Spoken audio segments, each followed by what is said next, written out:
Good morning and happy Friday. We made it to the end of the week. We're so glad you can start your day with us. It's going to be a great day. Melissa is away for today, but she'll be back next week after the long weekend. I know, hard to believe we're already there, and we'll get you weather for what you can expect coming up. We're going to start with the Ottawa Police Hate and Bias Crimes Unit. They are currently investigating after hateful graffiti was found at the Stittsville Muslim Association. Full details on that in just a moment, but first we're going to take a peek at what to expect for our Friday morning. Mostly cloudy, and we're sitting at 12 degrees. I'm going to advise keep an umbrella handy. We may see a shower or two. We got your full weather report coming up in the next few minutes. We are learning disturbing new details about the stabbing of an elderly woman at the West End grocery store earlier this week. A 71-year-old man is now facing charges after allegedly stabbing an elderly Jewish woman who was shopping inside, and police now say that the attack was unprovoked. It happened at the Loblaws at College Square in broad daylight Wednesday afternoon. The Center for Israel and Jewish Affairs says the victim is a valued member of the Ottawa Jewish community. The Police Hate and Bias Crime Unit is involved in the investigation, though it's not yet known if this was a hate-motivated attack. Investigators have confirmed that the victim and suspect were not known to each other prior to this incident, and by all statements that we have so far, there was nothing that would have provoked this. It was entirely unprovoked, as the woman was just going about doing her shopping. The 71-year-old suspect was charged with aggravated assault and possession of a dangerous weapon. Police say the woman is still in hospital. The Loblaws was closed Wednesday, but has since reopened. Police say it's still not clear if this was a hate-motivated incident, but Ottawa's Jewish community is shaken. The Center for Israel and Jewish Affairs says that it is deeply troubled by the violent, unprovoked stabbing inside the grocery store, noting it houses the city's most well-known kosher food section. Ottawa's mayor releasing a statement as well, saying he's deeply saddened by the unprovoked attack, going on to say this the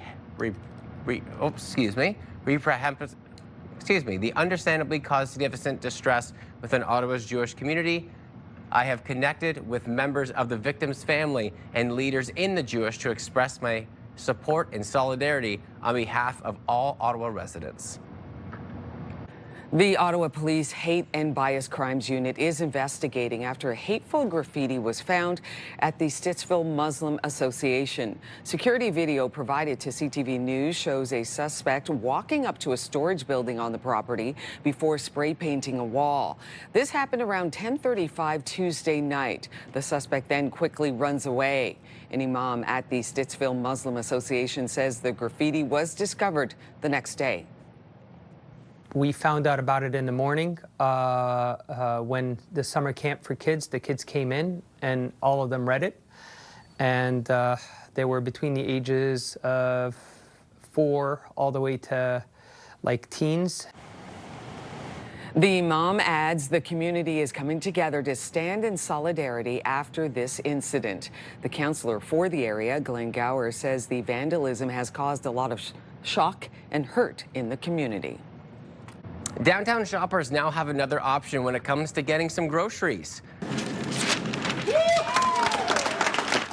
Some people even lined up to be amongst the first of customers to check out the new Food Basics location at 340 Queen Street. It's located steps just away from the Lion LRT station. Food Basics says it's designed with downtown shoppers in mind. Shoppers say a grocery store in this area is long overdue, and they like it for the convenience and, of course, the lower prices.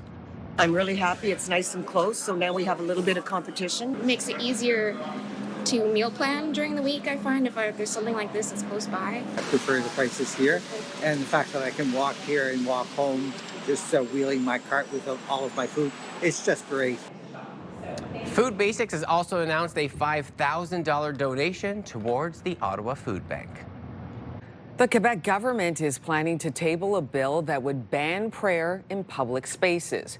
Premier François Legault has previously said he doesn't want to see people praying in public parks or streets, and legislation is set to be tabled this fall.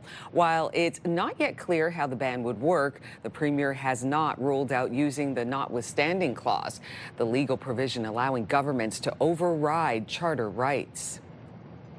A product with a decades-old connection to this country says it will close its bottling plant here in Ontario and shift some operations just south of the border. Crown Royal whiskey was created for the visit of King George VI and the Queen Mother in 1939 on the occasion of the first ever visit of the reigning monarch to Canada. It was personally crafted by Canadian businessman Samuel Bronfman. Now its British parent company says that it will move out of Amherstburg, Ontario, not far from the Windsor-Detroit border. I feel most for the people who are the 160 people who are losing their job. It was the largest employer in Amherstburg. They needed to move it closer to the U.S. They're building a plant in Alabama as we speak. I think they have enough businesses there. The parent company Diageo denies that the move is related to Donald Trump's tariff threats and says Crown Royal will continue to be mashed, distilled, blended, and aged in Canada, as it has been since 1939. It says it will do everything it can to support its workers as it shutters operations in Amherstburg in February. A massive sinkhole opened up in Toronto yesterday, causing plenty of commuter headaches. The infrastructure in Toronto is old. They can't afford to replace it all at once. Crews scrambled to carry out emergency repairs. The collapse caused significant damage as a large portion of the intersection caved in. The collapse was caused by a water main break. Canada's top hockey players are in Calgary this week for orientation camp ahead of the next year's Winter Olympics. I know for myself, the hockey after the Four Nations was the fastest, tightest checking, most difficult hockey I've ever played and ever been a part of, so I can only imagine, what it's going to be like at the Olympics. The event is an opportunity for the men, women, and para-athletes to bond before the games. For NHL players, this will be their first appearance in the Olympics since Sochi in 2014 when Canada won gold. Yeah, the 2026 Winter Olympics will take place in Italy next February. And Rosie, I feel like the majority of people very excited. I feel like as a former Olympian yourself, you probably get extra excited to watch any sort of Olympic. Yeah, it's so much fun when you think about the athletes assembling before the games. The excitement starts to build, and then before you know it, boom, they're off and running and skating and skiing and all the other things that come with winter, the Winter Olympics. And all the work that goes into that moment, right? 4 years, then all of a sudden it's just like, it's probably over just like that. Yeah, but the build-up is what's so great too, because then you realize I made the team, I'm representing Canada, let's go, let's go. So very cool. Very exciting stuff. All right, we got to talk about the forecast today and into the weekend, Will, which is very, very important because it's the long weekend. Woo! So let's talk about it and see how things are going to shape up for us. So here's your weather story, okay? So here's how it's looking today. Cloudy and into the afternoon, a chance of showers with the risk of an afternoon thunderstorm. Into the weekend, we got a little bit of rain and a whole lot of sun. So looking not too bad for the long weekend. Right now, we're sitting at 10 degrees in Bancroft, Pembroke at 11, starting off the day at 12 degrees in Kingston and Cornwall 14. And so it's a little fresh out there, which isn't bad at all. And for Kitikon-Zibi, we've got 11 degrees and we're sitting at 14 right now in Montreal. So not a bad way to start off the day. So here's how it's looking for Ottawa. There's a chance we could get some morning showers. We should be at about 14 degrees. Forecast calling for a high of 19 this afternoon. Maybe we get a few peeks of the sun, and maybe there is that risk of an afternoon thunderstorm. So keep the umbrella handy. And we also have a slight chance of overnight showers down to a low of 10 degrees. So let's check out our highs and lows throughout the region. You'll see there Trenton, mostly cloudy today, 22. Throughout the region, we're looking at a chance of showers throughout the day. And into Pembroke, 17. That's your high for today, down to a low of 8 degrees. So on the cool side, Maniwaki, Kitikon-Zibi also expecting a high of 17 degrees. Into the afternoon, a chance of showers and overnight as well. Okay, so into Kingston, 19 for your high today, a few peaks of the sun with a chance of showers. And into Cornwall, also getting up to a high of 19. So you can see their temperatures are about 3-4 degrees below our seasonal average. average. And Gatineau, expect a high of 19, only getting up to 15 in Mont Tremblant with a few showers into the afternoon. Morning showers for Montreal, then mostly cloudy into the afternoon. 18 your high, down to a low of 12 degrees. So here's how it's going to shape up over the next 3 days for Ottawa. We'll get a few peeks of the sun today, mostly cloudy. Into the afternoon, a risk of a thunderstorm or two. Keep the umbrella handy. Might get a few spotty showers throughout the day. 19 your high. And then on to Saturday. I know it looks pretty gloomy. We are expecting showers in the morning. And then into the afternoon, only about a 30% chance of showers. So it shouldn't be a fully wet day for you on Saturday, 20 or high, but then just focus in on Sunday. Looking gorgeous. We're expecting sunny conditions. A ridge of high pressure is going to push into the region, and we're expecting a high of 24 down to a low of 8 degrees. Why don't we take a live look now to time saver traffic? And so far this morning, things are looking pretty nice. At 6:11, no major slowdowns to note.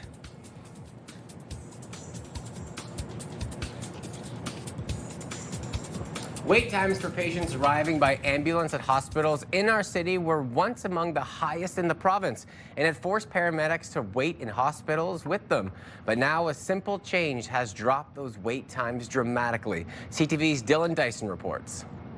They come through these double doors here. Arriving to the hospital in Ottawa by ambulance used to mean for some patients waiting in the hallway for hours. We had some of the highest ambulance offload times in the province at about 131 minutes on average last year. Patients would be offloaded and wait with paramedics until they could be seen. But now that wait time has dropped to 31 minutes. And then this is kind of the space where they would wait to be triaged and arrive at our paramedic station here. The Queensway says through new funding, they have hired a new triage nurse to take in ambulance patients as soon as they arrive. Paramedics offload them and bring them into our hallway. The paramedics pick up a phone. They call our ambulance offload nurse, who carries a portable phone, and that ambulance offload nurse presents to the triage desk. It's a far cry from what many have experienced in emergency rooms in years past. I have been in emerge before, watching people come in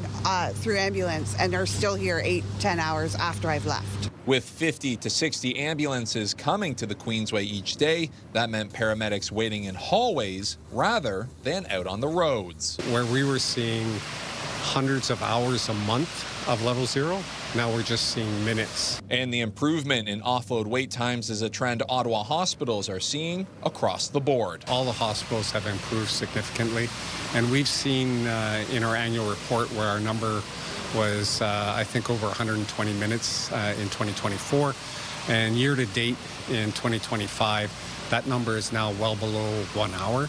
Dylan Dyson, CTV News. With the Labor Day weekend just a few hours away, yeah, we're counting, we are asking you in the social room this morning, how are you spending the last long weekend of the summer? Sounds a little sad when you say it like that, right? I was thinking the same thing. Let us know, ottawa.morning@ctv.ca. Here's a live look through our Centennial Glass Sky Cam. Just before the sun really makes its way above the horizon there, we've got mostly cloudy conditions. Keep the umbrella handy. May see a shower or two this Friday. We'll be right back after this. Good morning, Ottawa.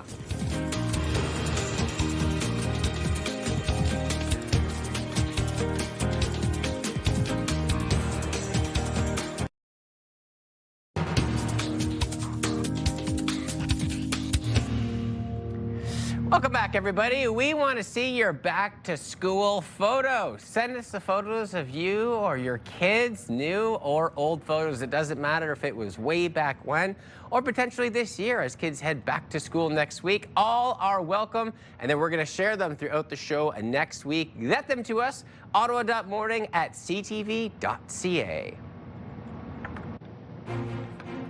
Welcome back to CTV Morning Live. Here's what you need to know right now. The Quebec government is planning to table a bill that would ban prayer in public spaces. While it's not yet clear how the ban would work, the Premier has not ruled out using the notwithstanding clause, the legal provision allowing governments to override charter rights. And taking a look now at your forecast, mostly cloudy. Right now, we're sitting at 12 degrees. Keep the umbrellas handy. May see a shower or two in through the rest of the day. Now, a live look at your time saver traffic. No major issues to report on the roads at this hour. Things are moving well for now. Turning now to a bizarre story out of Winnipeg this morning. The Winnipeg Free Press is reporting that a thief who was beaten up after he was caught trying to steal a car outside a grocery store is suing the store's staff while saying he was left with life-altering injuries. Why don't we check in right now with Bill Carroll from the Morning Rush on News Talk 580 CFRA. Good morning, Bill. Good morning, Rosie. I think the timing of this story is kind of interesting because we had that story in Lindsay where a homeowner was charged after defending himself during a break-in into his home. So this adds a slightly different angle to the same story. I mean, do you have a right to defend your property if your life is not immediately in danger? But, you're going to shake your head a little bit here, but just bear with me. First of all, in order to sue the grocery store and the employees, this guy has to admit that he tried to steal a car. The story goes that he stole a jacket from inside the grocery store. He admits he's been stealing things his whole life. He blames his uncles and his cousins for turning him to a life of crime. He says he's gambling addicted and meth addicted. So he steals a lot. His own admission. He stole the jacket, got home, realized there was a key fob inside. So about 30 minutes later, he returned to try to steal the car. While doing so, it set off the car alarm.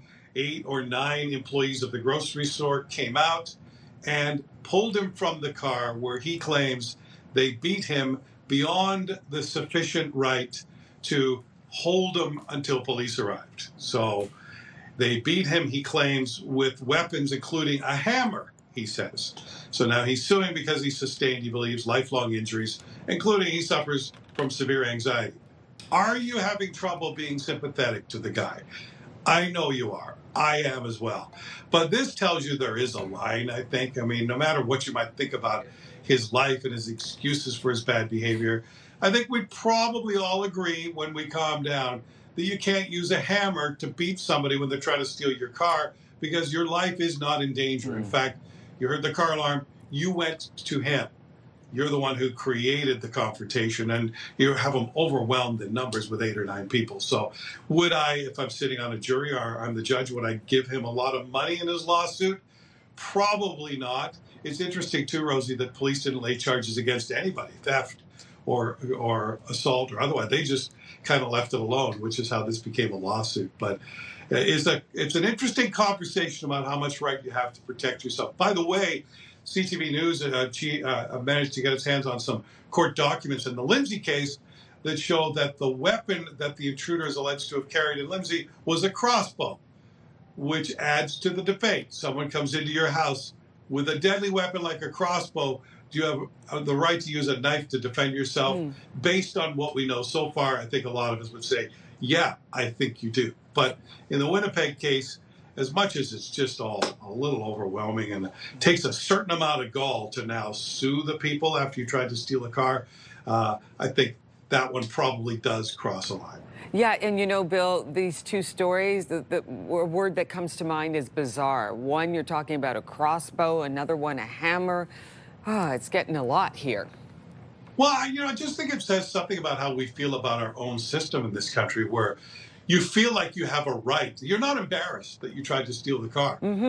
You feel you have a right to sue people who tried to stop you from committing a crime in the first place. Nothing would have happened here at all if the guy doesn't steal the coat and then try to steal the car in the first place. So it does say something about the lack of respect we have for our system, the lack of fear we have for our system. People think they can commit crimes and get away with it. And that's something we have to change. We have to change that perception. You have a point there, Bill. Bill, have a great Friday and a great show.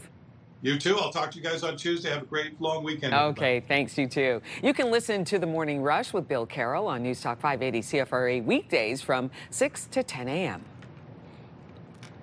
Well, summer technically continues for a couple more weeks, and we're holding on to that for as long as we can. But for most, Labor Day weekend marks the symbolic end towards the season. So today in the social room, we are asking you, how are you spending the final long weekend of the summer? Let us know. Ottawa.morning@ctv.ca. So that is the question there. Well, what are you thinking? So I'm heading up to the family cottage. My parents are going to be there. I think my brother might be there. He might stop by. But if not, just kind of one of those last weekends where you know you're getting at least somewhat decent temperatures from the forecast. It looks pretty good Sunday and Monday. Right. So head up there, soak in as much as I can before we end up closing it up for the year. Okay, and so you saw the weather report. So tomorrow, not fantastic, but not, so that's the day that you're inside helping mom and dad around the cottage, and then Sunday, break free, because it's going to be gorgeous. And you know what? I love being at the cottage when it's raining a little bit. And you get the windows, you're looking at the lake. Maybe, and you know what? Even a thunderstorm is welcomed because I love a good storm at the lake and have been that way ever since. It's super cool to have that. Yeah. Then you get the sunshine the next day. That's heading towards the water. What do you got going on? I am going to spend some time with my daughter, and she's just like the love of my life. So I get to see her today and into Saturday. So I am so looking forward to that. And then I'm going to visit a couple of bookstores because Ian Williams, a great Canadian writer, has a new book out. And so I'm like, oh, I got to go get that book. And then I'll just do a little bit of reading out in the sun on Sunday and on Labor Day Monday, which is so exciting. We get that day off too. So that's what we're going to do. So we've revealed our plans. So we want to know in our social room, what do you have planned? How are you going to spend the last long weekend of the summer? Let us know. Ottawa.morning@ctv.ca.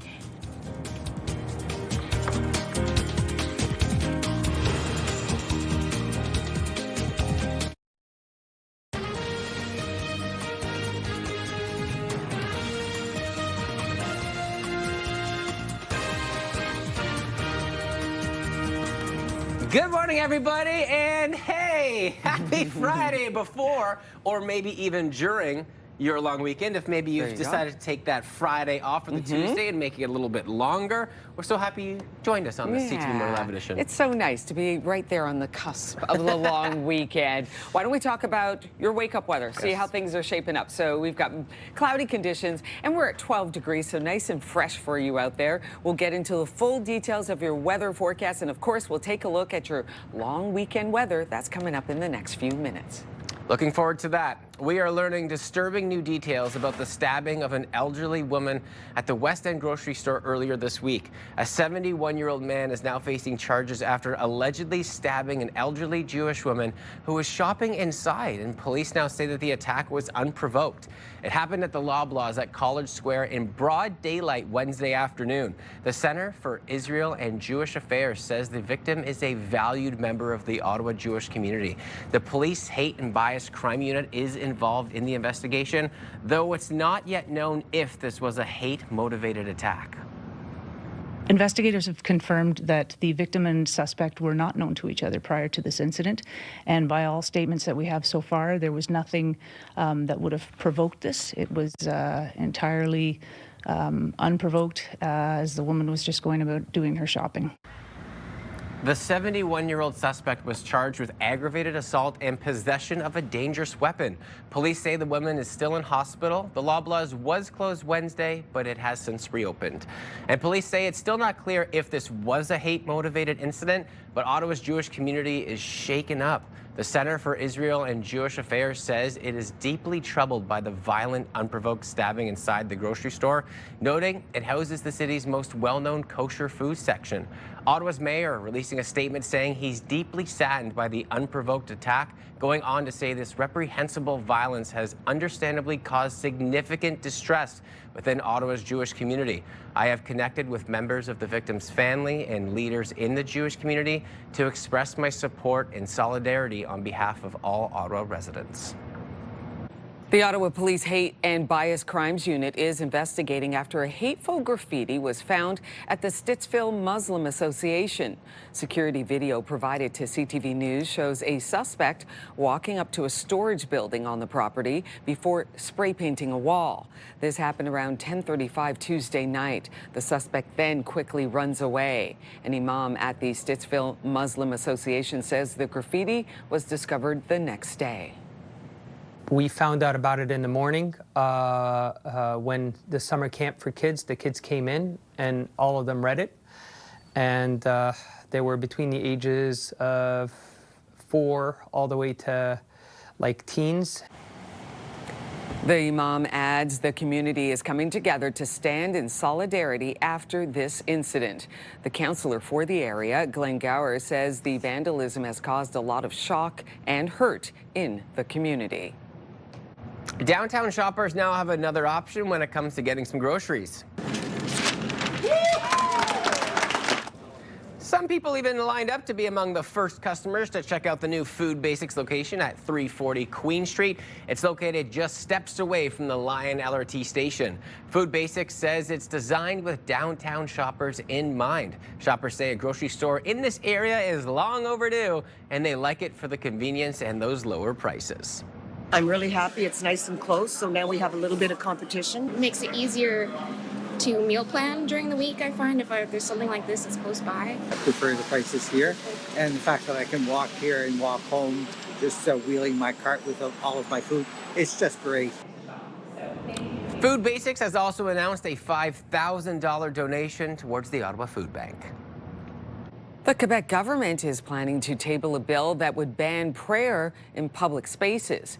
Premier François Legault has previously said he doesn't want to see people praying in public parks or streets, and legislation is set to be tabled this fall. While it's not yet clear how the ban would work, the Premier has not ruled out using the notwithstanding clause, the legal provision allowing governments to override charter rights. A product with a decades-old connection to this country says it will be closing its bottling plant here in Ontario and to shift some operations south of the border. Crown Royal Whiskey was created for the visit of the King George VI and the Queen Mother in 1939 on the occasion of the first ever visit of a reigning monarch to Canada. It was personally crafted by Canadian businessman Samuel Bronfman. Now its British parent company says it will move out of Amherstburg, Ontario, not far from the Windsor-Detroit border. I feel most for the people the 160 people who are losing their job. It was the largest employer in Amherstburg.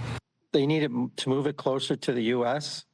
They're building a plant in Alabama as we speak. I think they have enough businesses there.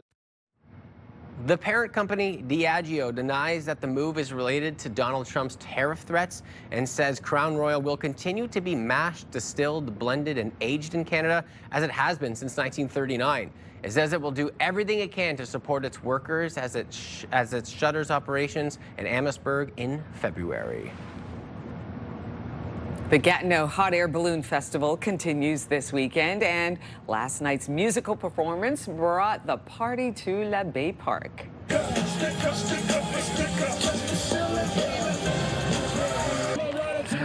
Oh, it takes me back. That's American rapper and singer Flo Rida performing last night at the Gatineau Hot Air Balloon Festival.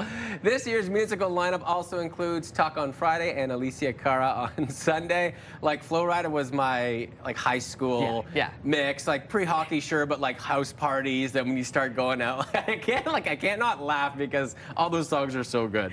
He is still out there doing it and bringing the house down. Look at all the people. I love it. I know. Yeah, that last, end of summer festival. It's like, take it in, enjoy, because we know it's coming. It feels like we've talked about so much. Then you know what? I feel like ending with Flo Rida is a good idea. I mean, ending, not quite, but getting towards the ending is a good idea. And as we continue into that too, it's nice because obviously we had some showers on and off a little bit yesterday, but hopefully a lot of people got away with that last night. And for some weekend, maybe Labor weekend plans, they'll be quite pleased with a little bit. A little bit of this, a little bit of that. Okay, how you like that? All right, let's talk about this. We got your sunrise, 6:20. It's going to set at 7:45.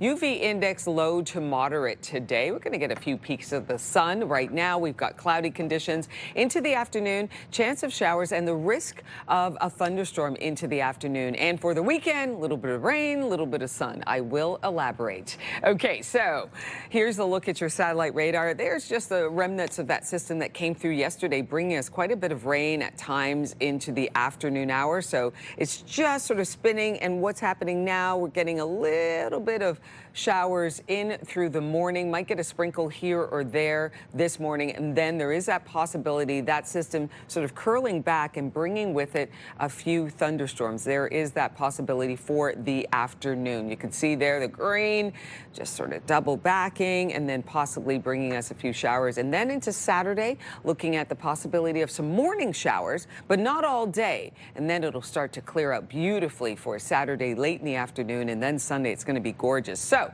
today, we got a chance of showers throughout the day. Risk of an afternoon thunderstorm, cooler than normal. We're looking for a high of 19 degrees. So put on a light jacket if you wish. Getting up to 19, not bad at all. You get yourself an umbrella because we could see a few showers and you should be good to go for today.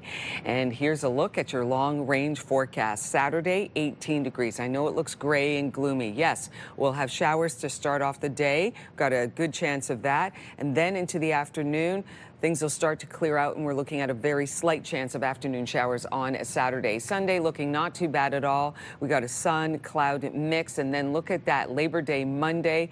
We're getting up to a high of 26 degrees. It's going to be just gorgeous on Labor Day Monday and down to a low of 13. Sun cloud mix on Tuesday with a high of 27. And look at that, into midweek next week, a high of 28. Wednesday, sun cloud mix. Weather is brought to you by Manotick Place Retirement Community, a community you can call home. Saver traffic. We've got smooth sailing on all major routes right now. No collisions or issues to report. Prince of Wales is closed at Preston for some overnight construction that has not yet wrapped up. Portable classrooms outside overcrowded schools are nothing new, but parents of one downtown Ottawa school are frustrated about portable toilets outside in the schoolyard. Yeah, the school is Louise Arbor Elementary in Ottawa's Little Italy neighborhood. CTV's Dave Charbonneau has all the details. It's not the same as just walking out the door in your indoor shoes and using the toilets in the school. Allison Smedley's child just started senior kindergarten at Louise Arbor Elementary School. Something she wasn't expecting, her child may be using a bathroom outside the school. My child started at the school last year. I was disappointed to come in and find that really the school board wasn't investing in making the space work for the students. It's kind of not fun when it's like raining and all that stuff. Students at the French language school have been learning in portable classrooms for years. This fall, an 8th portable was added, and along with it, 2 portable toilets. I wouldn't say they're the best, but they're not the worst. The French Public School Board says it understands that parents are frustrated, but the toilets were required in order to get an occupancy permit for the new portable classroom, and that this isn't a permanent solution, saying in a statement, "This measure remains temporary. We will soon have some very good news to share regarding the construction of a new school that will provide a sustainable solution to the growing needs of the Louise Arbor school community." I think it's really discouraging. The school is overcrowded. The facility is completely outdated. And obviously, a lot of the parents were really excited that a new school is coming. But the point is that's years away, and the kids have to be in this school. The portable washrooms have heating and air conditioning, electricity, and running water. The board also says there are washrooms available to students inside the school. The school board is building a new $14.5 million school for Louise Arbor students, set to open at Somerset and Preston in Little Italy in 2027. Meantime, people nearby who don't even have a child at the school wonder about the outdoor toilets. I think it's just insane that they have to go to these porta potties outside where they play. Like, this is insane. It's a school. They're kids. The portable units have 2 toilets per trailer, and they're frequently emptied 2 or 3 times a week. And while parents may be frustrated, the board says it has no plans to reconsider. Dave Charbonneau, CTV News. Coming up, Much Music is celebrating the 25th anniversary of one of its most iconic live performances. We're going to tell you more coming up when we take a look at what's trending. It is 6:42 on your Friday. We'll be right back after this. Good morning, Ottawa. Ottawa is always on the move. We're a big city with a laid-back vibe. Where foodies love their sweets. And markets bursting with flavor. Wrapped up in waterways. And hot summer days. This is a city where culture is on display. And the future meets the past. Where people come together. Always proud. Often loud. Whee! And positively the best place to live. We move with you, Ottawa! On Sunday, October 5th, CHEO's RBC Race for the Kids will support the largest redevelopment campaign in CHEO's 50-year history. Join CTV and Move 100 and register now for the 5K or 10K timed all-terrain routes or the 2K accessible family fun run at Wesley Clover Parks. Whether you run, walk, or cheer participants on, there will be something for everyone with music, food, and activities to enjoy. Register now for CHEO's RBC Race for the Kids and help support pediatric health care in our community.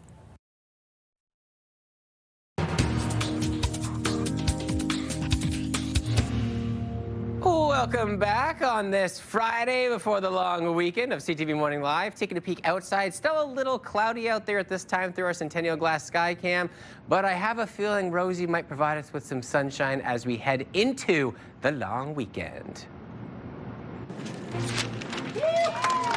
Welcome back to CTV Morning Live. Here's what you need to know right now. Downtown shoppers now have another option when it comes to getting groceries. Some people even lined up to be among the first customers to check out the new Food Basics location at 340 Queen Street. It's located just steps away from the Lion LRT station.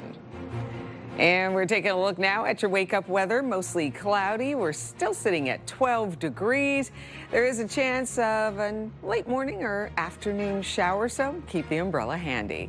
Why don't we take a live look now to time-saver traffic. Prince of Wales is still closed at Preston for some overnight construction that has not yet wrapped up. Time-saver traffic is brought to you by Presler Injury Lawyers. 1-800-JUSTICE.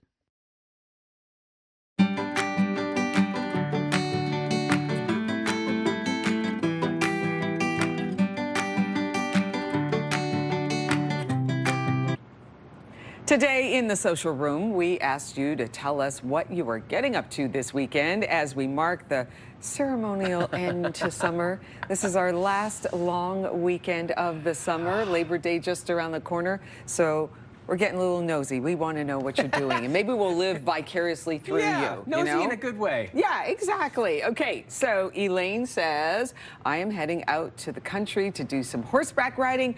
Lucky. And taking in some time on the nature trails with my dog. So peaceful and serene. Doesn't that sound amazing? It really does. I mean, especially like this time of year when you get on the horse too, with those like low 20s, mid 20s, it's nice and comfortable. I know that it can be really hot. My sister rides. She tells me like when it's 35, 40 degrees, the horse is impacted. They're impacted. Okay. So perfect conditions for that. Oh, you're gonna have a wonderful time. Thank you so much, Elaine. Well, Sherry says I'm spending the last long weekend back to school shopping and going to a park with my kids to let them just, run free for a little bit, which I think is a great thing because get them going. Yes! Get that little bit of energy out before the school year starts. Try and tire them out. Then they get home, they're like, oh, okay. Yeah. Good idea, Sherry. That is wonderful. And Catherine says, I am off to my best friend's cottage with the hubby and kids, a spot I've loved since I was little, and now it's full circle, bringing my own kids. Not exactly relaxing, but I can't wait to make more memories. Yeah, that's so true. And it's so,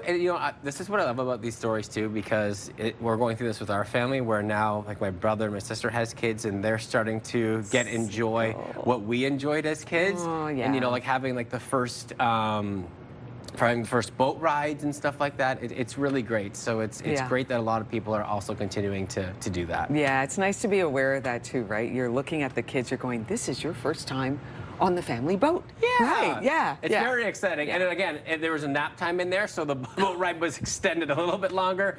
Never a complaint when you're out on the water. Well, Kevin says, my twin brother is taking my triplet boys to his cottage for 3 days. Wow. Nice. So I foresee couch, beverages, movies, silence, and naps. Single dad weekend. Yeah. Have a great time. I love this. Let's keep this conversation going.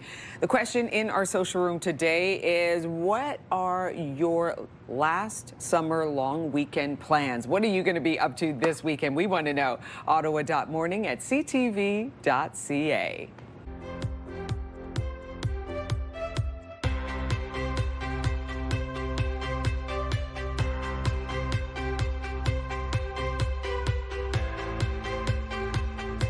All right, it is time for a look at what's trending, starting with production is now officially underway on a new Star Wars movie. Lucasfilm revealed the news today along with a set image showing Ryan Gosling on set for his previously confirmed role in Star Wars Starfighter. The company also announced additional cast members, including Amy Adams and Matt Smith. It's set to be a standalone Star Wars film, one of the several since the original 9-movie saga wrapped up in 2019. A separate new trilogy is also in the works, so Star Wars just keeps on chugging along, Rosie. Never-ending stories, I tell you, and I'm here for it. I'm here for it. Much Music is celebrating the 25th anniversary of one of its most iconic performances ever.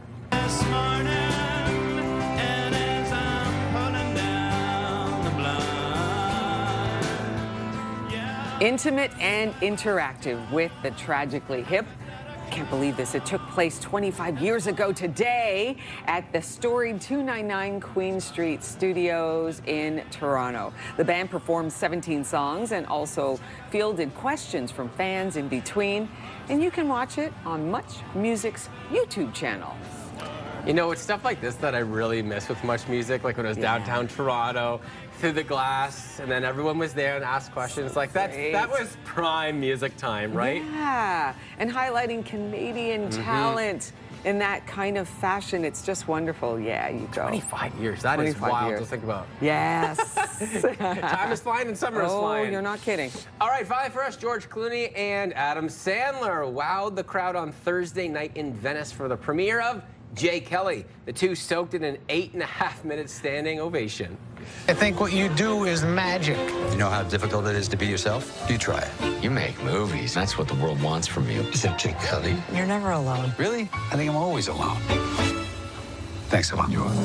More than excited for this one. The two leading men play a Hollywood power couple of sorts in the Netflix film, which, judging by the Venice applause-o-meter, could be a major Oscar contender. In Jay Kelly, Clooney is an aging movie star, and Sandler is his manager who has sacrificed almost everything for his most precious client. Cool storyline. Yeah, it sounds like it could be another major award for a Netflix production. Nice. Okay, coming up on the show at 7:10, the YMCA of the National Capital Region is expanding its program to help suspended students get back on track. And that's thanks to new funding. 7:20, ever wonder how to unlock your peak performance? Well, George, the personal trainer, he's here to take us inside an athlete's zone. 7:45, get ready for an unforgettable weekend of soulful blues. Great company and a powerful mission. Every note played supports programs empowering local youth. All that and more coming up in the next hour of our show. And taking a look at our traffic, smooth sailing on all major routes right now. No collisions or issues to report. Prince of Wales is closed at Preston for some overnight construction that has not yet wrapped up. You're watching CTV Morning Live. It's Friday. We'll be back.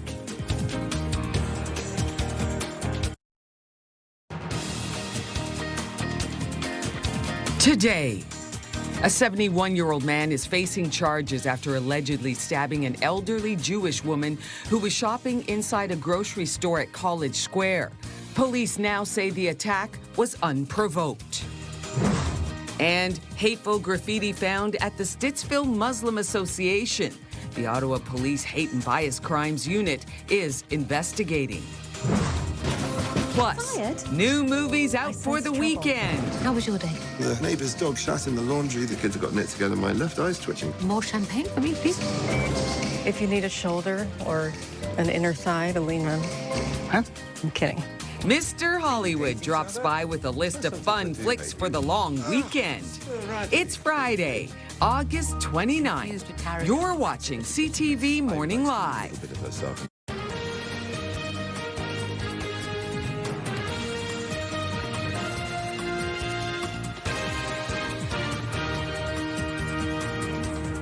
Good morning and welcome to CTV Morning Live. Here we are in the 7 o'clock hour, and we're so glad you could start your Friday with us. Melissa is away today. Why don't we take a quick look right now through our Centennial Glass Sky Cam. You can see the sun's trying to poke through those clouds. We've got mostly cloudy conditions for you to start off the day. So looking not too bad at all right now. You're going to need you may need the umbrella. Right now we are looking at about a 40% chance of some afternoon showers. We're sitting at 12 degrees right now. Got your full weather forecast coming up in the next few minutes. We are learning new disturbing details about a stabbing of an elderly woman at a West End grocery store that occurred earlier this week. A 71-year-old man is now facing charges after allegedly stabbing the elderly Jewish woman who was just shopping inside. And police now say that the attack was unprovoked. It happened at the Loblaws at College Square in broad daylight Wednesday afternoon. The Center for Israel and Jewish Affairs says the victim is a valued member of the Ottawa Jewish community. The Police Hate and Bias Crime Unit is involved in the investigation, though it's not yet known if this was hate-motivated and it was a hate-motivated attack. Investigators have confirmed that the victim and suspect were not known to each other prior to this incident, and by all statements that we have so far, there was nothing that would have provoked this. It was entirely unprovoked, as the woman was just going about doing her shopping. The 71-year-old suspect was charged with aggravated assault and possession of a dangerous weapon. Police say the woman is still in hospital, and the Loblaws was closed Wednesday but has since reopened. Police say that it's still not clear if this was a hate-motivated incident, but Ottawa's Jewish community is shaken up. The Center for Israel and Jewish Affairs says that it is deeply troubled by the violent, unprovoked stabbing inside the grocery store, noting it houses the city's most well-known kosher food section. Ottawa's mayor releasing a statement saying he's deeply saddened by the unprovoked attack, going on to say this reprehensible violence has understandably caused significant distress within Ottawa's Jewish community.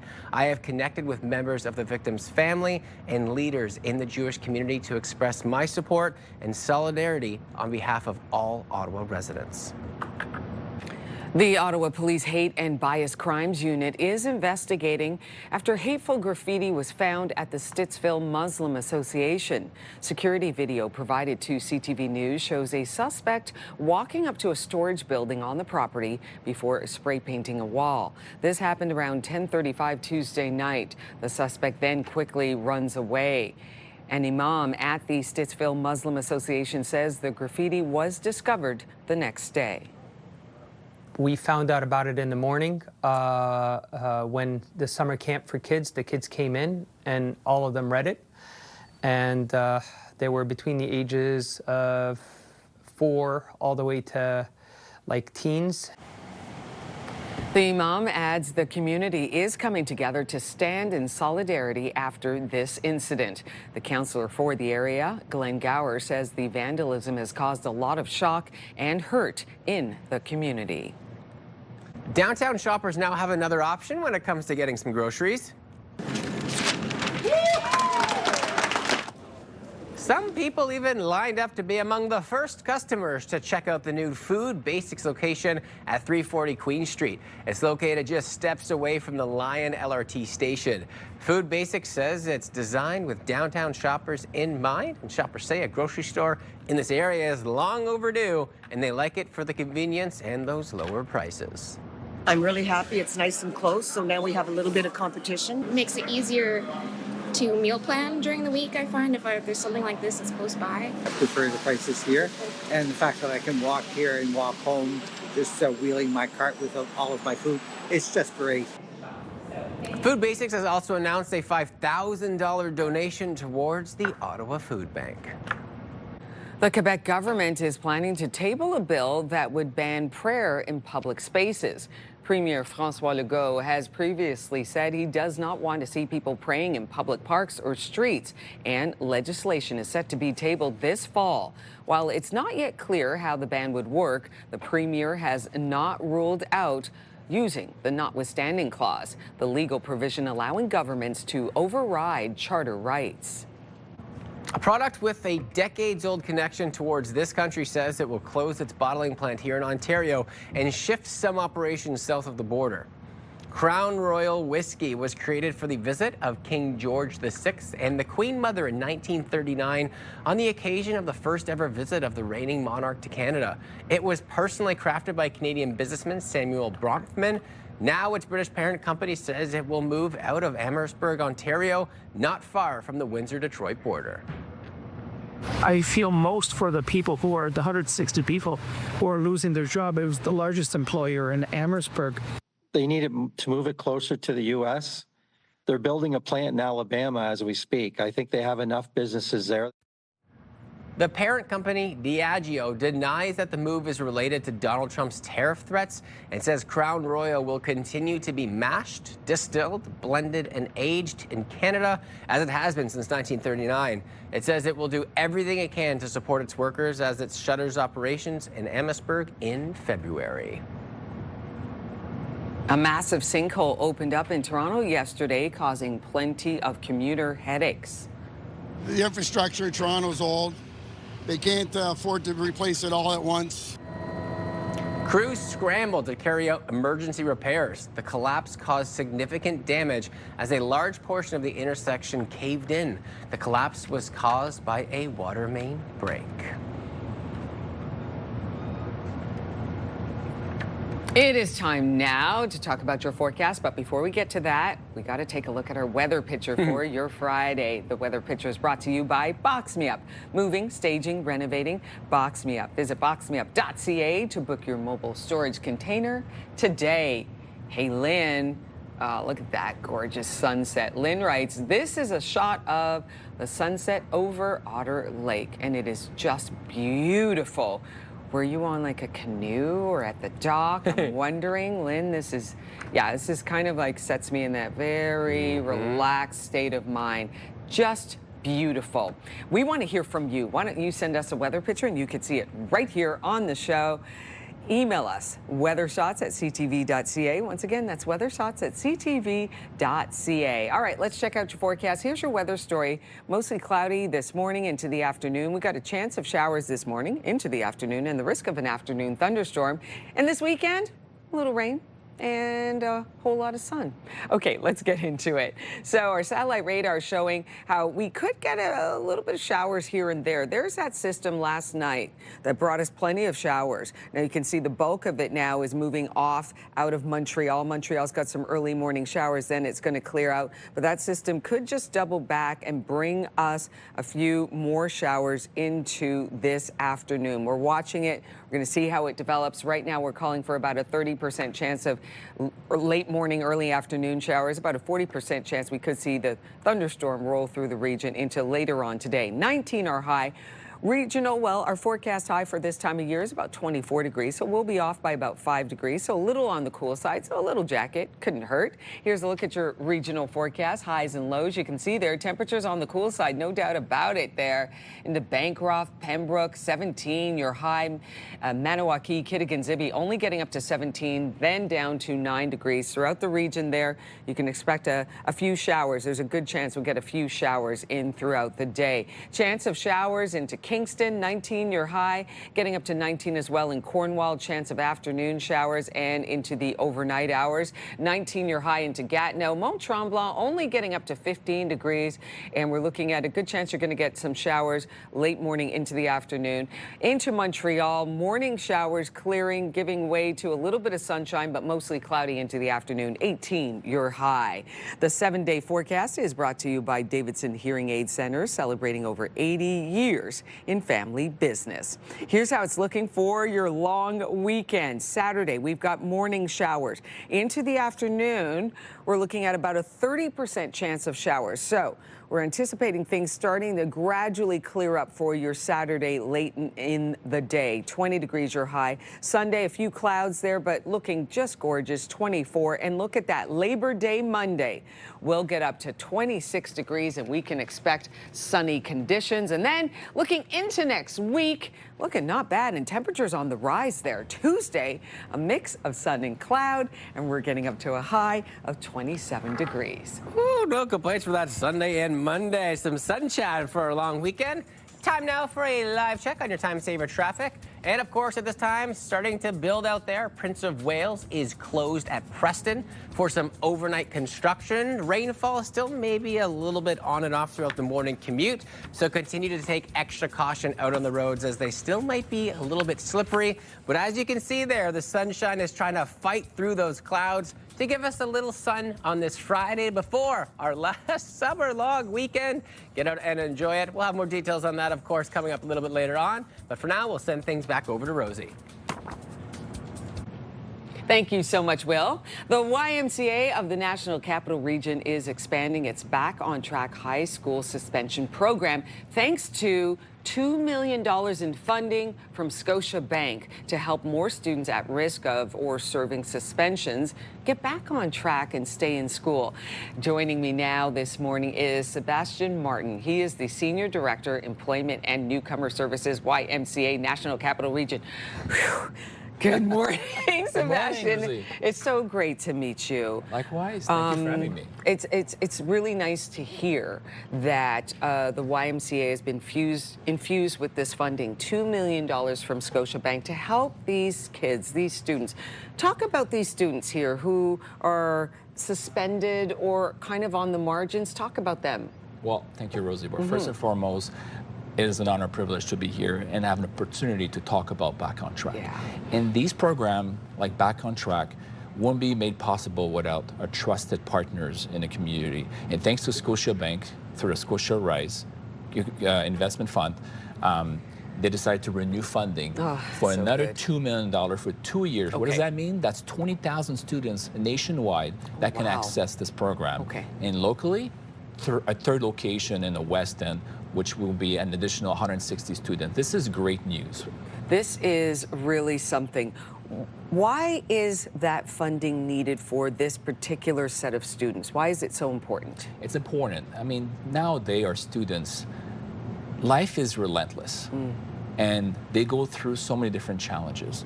And suspension, we believe at the Y and Scotiabank, this shouldn't be defined by their suspension. So we give them a space through Back on Track where while they get suspended or at risk of getting suspended, they get referred to this program. They come through, we walk them through what is the root cause of that suspension. It could be so many different areas, stress academically, things at home not going well, and then we go over different tools, resources, workshops. But above all, we listen to them. We hear them, they're concerned during that time with us so that when they go back, they're ready. How long has this program been going on for, and roughly how many students are you helping? We're helping a lot. Annually, we have 1,000 students that get suspended in Ottawa. Okay. So the traditional sense of suspension often was left on devices at home. Yeah. Now, with its third location, we're able to serve more students coming through.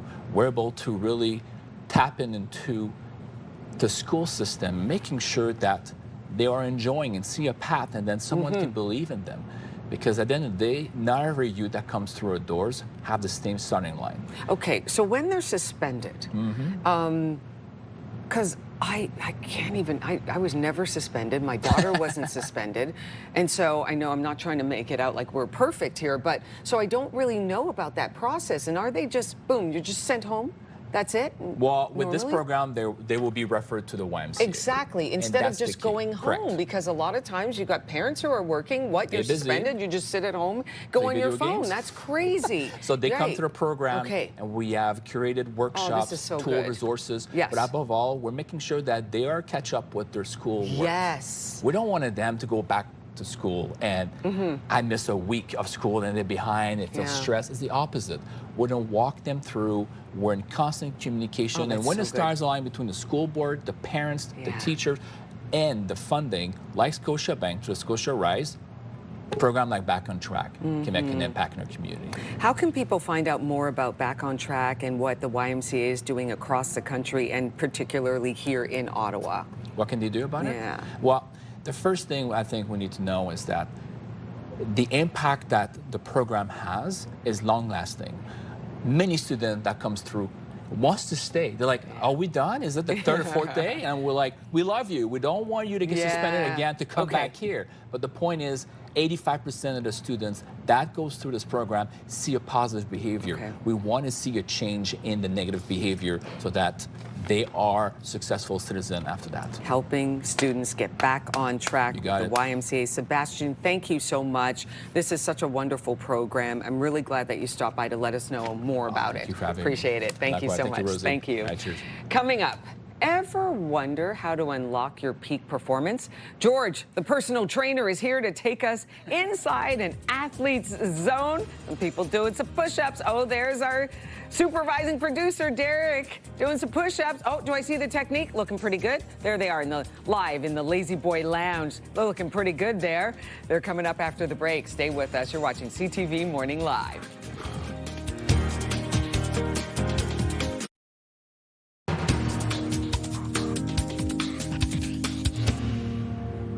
Welcome back, everybody, and of course, happy Friday morning. Here's a live look through our Centennial Glass Skycam.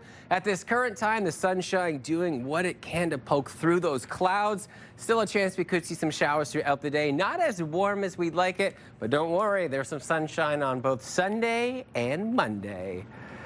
Well, have you ever wondered how to unlock your peak performance? Today, we are talking with George, the personal trainer. He's going to take us inside an athlete zone. Good morning, George. Good morning, Will. First, before we get into that, because I think it's so cool, and, you know, for years I've always wondered, because everyone always talks about getting in the zone, you know, how do you do it in sports and when you're into training? But before we get to that, I want to talk about your fitness journey a little bit. Well, basically, I started as a personal trainer from the YMCA.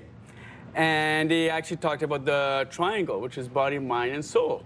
And then I figured out, basically, what do you do with that? And what I figured out is how to get in the zone through that, which is the more you feel your body, the more you can't think. If you can't think, then you can reach the zone, which is through your soul, which is that perfect moment.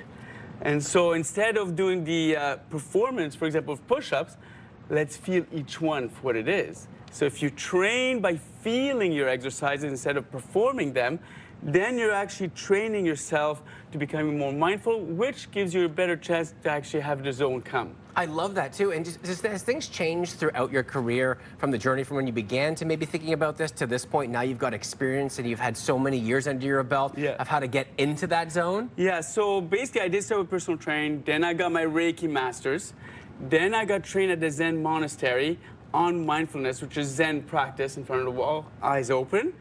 And then I got into yoga, and then I just put it all together and came up with this really intense mindfulness, whether it's for working out or for yoga. I think it's so important, too, that you mentioned the mindfulness because, you know, of course, when you're working out, it's all physical, but especially something that I've learned over the years, it is half mind as well. You know, you got to be in the right mindset. You got to push through the hard times. And then after, you feel so good from all that serotonin release and you've done something difficult. Let's talk about getting into the zone, though. So how do you, let's imagine, you know, I come into the gym, I'm not quite feeling it, or maybe I'm even getting to work or something. Okay. How do you kind of get right into that and filter on, it's time to go? Well, let's start with like one exercise. Okay. Let's do the famous push-up. Okay. Well, hey, let me delayer here. This is the start of getting into the zone. Michael? So basically, I'll take you through just a set of 5 push-ups. Okay. Okay, so let's go into the push-up position. Okay. Okay, and so feet, let's go more in front because your feet are sliding. There we go. Okay, hands a fraction wider. You want wider? Yeah, good. Now, go down on your chest, stay there, but up a bit higher, there, and lift your chest up a bit higher. There, stay there. Breathe. Now, breathe out 5 times. 1, 2, 3, 4, and up. So that's one push-up. Okay. So now what you're doing is, I want to open your heart chakra. So let's put the elbows out. And I want to feel the chest, not the shoulder. So let's go down again. There, stay there. A bit higher. There. Butt up. No. Oh, butt up. There. Go down deeper into your chest. There. There. See? Now you feel your chest. Now breathe out 3 times. Yeah. And up. So that's doing push-ups mindfully. Yeah. You're aware of your breath. You're aware of your muscles. And then basically it slows you down. Well, I like that too, right? Because like in those positions too, where you're in the resistance, like to be thinking and breathing, and then you're kind of taking the mind away from that and being more connected to your body. Yeah. And the next step, which is what I learned from yoga, is the idea is when you're doing something, open up your chakras. And that's part of it. If you open up your chakras, then your aura expands, then you're more in the zone. So if I were to do push-ups, so I would go down.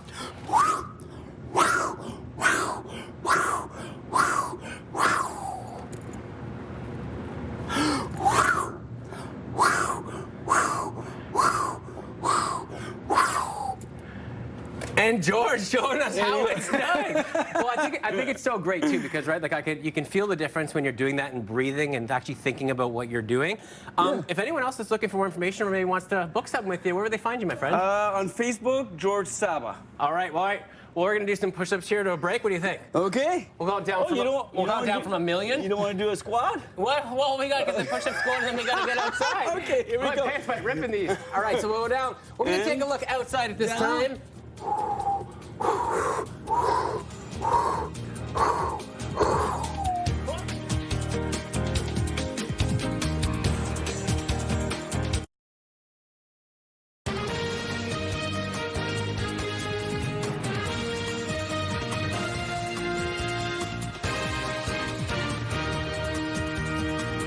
Welcome back, everybody, and happy Friday, right before our last summer-long weekend. Hard to believe it's here. You know, people have different opinions about that because maybe you're ready for your kiddos to go back to school and have some you time. Right. Or maybe you're not ready for the summer to end. We're kind of on the... We're like holding on to it a little bit. Maybe you're ready for a little pumpkin latte spice and getting cozy with a blanket and a hot beverage, because that's what this time, like, you know, going into fall, that's what I think of, and I get kind of cozy, although I know it's still summer. Yeah. We're not done yet. We are not done yet. We're going to hold on to it for a little bit longer. What do we got on the Friday morning before the long weekend? Okay, so we've got partly cloudy conditions. We're sitting at 12 degrees, so looking not too bad out there, but we may see a shower or two. Got your full weather forecast coming up in the next few minutes. We are learning disturbing new details about the stabbing of an elderly woman at a West End grocery store that occurred earlier this week. A 71-year-old man is now facing charges after allegedly stabbing an elderly Jewish woman who was inside shopping. And now police say the attack was unprovoked. It happened at the Loblaws at College Square in broad daylight Wednesday afternoon. The Center for Israel and Jewish Affairs says the victim is a valued member of the Ottawa Jewish community. The Police Hate and Bias Crime Unit is involved in the investigation, though it's not yet known if this was a hate-motivated attack. Investigators have confirmed that the victim and suspect were not known to each other prior to this incident, and by all statements that we have so far, there was nothing that would have provoked this. It was entirely unprovoked, as the woman was just going about doing her shopping. The 71-year-old suspect was charged with aggravated assault and possession of a dangerous weapon. Police say the woman is still in hospital. The Loblaws was closed Wednesday, but it has since reopened. And police say it's still not clear if this was a hate-motivated incident, but Ottawa's Jewish community is shaken. The Center for Israel and Jewish Affairs says it is deeply troubled by the violent, unprovoked stabbing inside the grocery store, noting it houses the city's most well-known kosher food section. Ottawa's mayor releasing a statement saying he's deeply saddened by the unprovoked attack, going on to say this reprehensible violence has understandably caused significant distress within Ottawa's Jewish community. I have connected with members of the victims' families and the leaders in the Jewish community to express my support and solidarity on behalf of all Ottawa residents.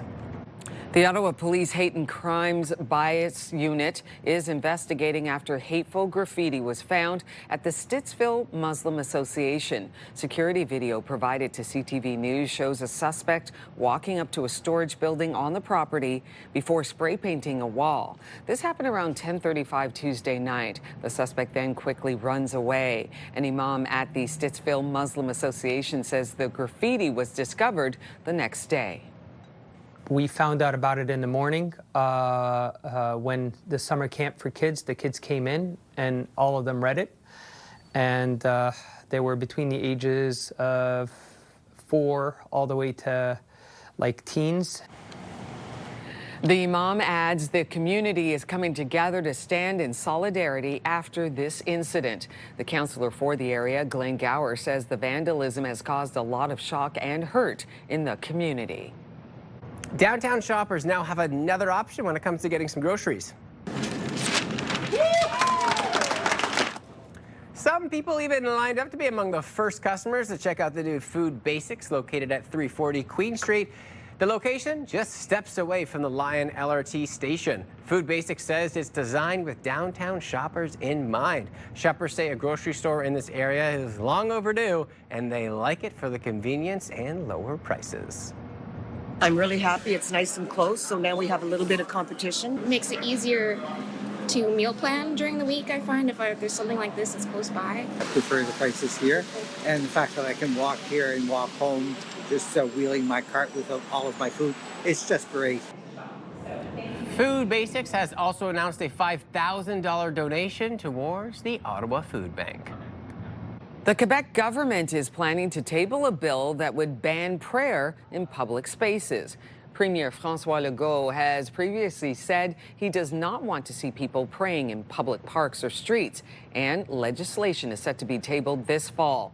While it's not yet clear how the ban would work, the premier has not ruled out using the notwithstanding clause, the legal provision allowing governments to override charter rights.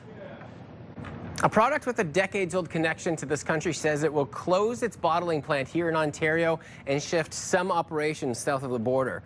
Crown Royal Whiskey was created for the visit of King George VI and the Queen Mother in 1939 on the occasion of the first ever visit of the reigning monarch to Canada. It was personally crafted by Canadian businessman Samuel Bronfman. Now, its British parent company says it will move out of Amherstburg, Ontario, not far from the Windsor-Detroit border. I feel most for the people who are the 160 people who are losing their job. It was the largest employer in Amherstburg. They need to move it closer to the U.S. They're building a plant in Alabama as we speak. I think they have enough businesses there. The parent company, CHEO, denies that the move is related to Donald Trump's tariff threats and says Crown Royal will continue to be mashed, distilled, blended, and aged in Canada, as it has been since 1939. It says it will do everything it can to support its workers as it shutters operations in Amherstburg in February. Well, Canada's top hockey players are in Calgary this week for orientation camp ahead of next year's Winter Olympics. I know for myself, the hockey after the Four Nations was the fastest, tightest checking, most difficult hockey I've ever played and ever been a part of, so I can only imagine, what it's going to be like at the Olympics.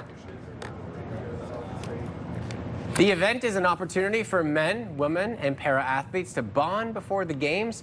For NHL players, this will be their first appearance in the Olympics since Sochi 2014, when Canada won the gold medal. The 2026 Winter Olympics will take place in Italy next February. Very exciting. Ciao, we'll see you there. Yeah, that's something that so many people tune in, especially you, having the Olympic background.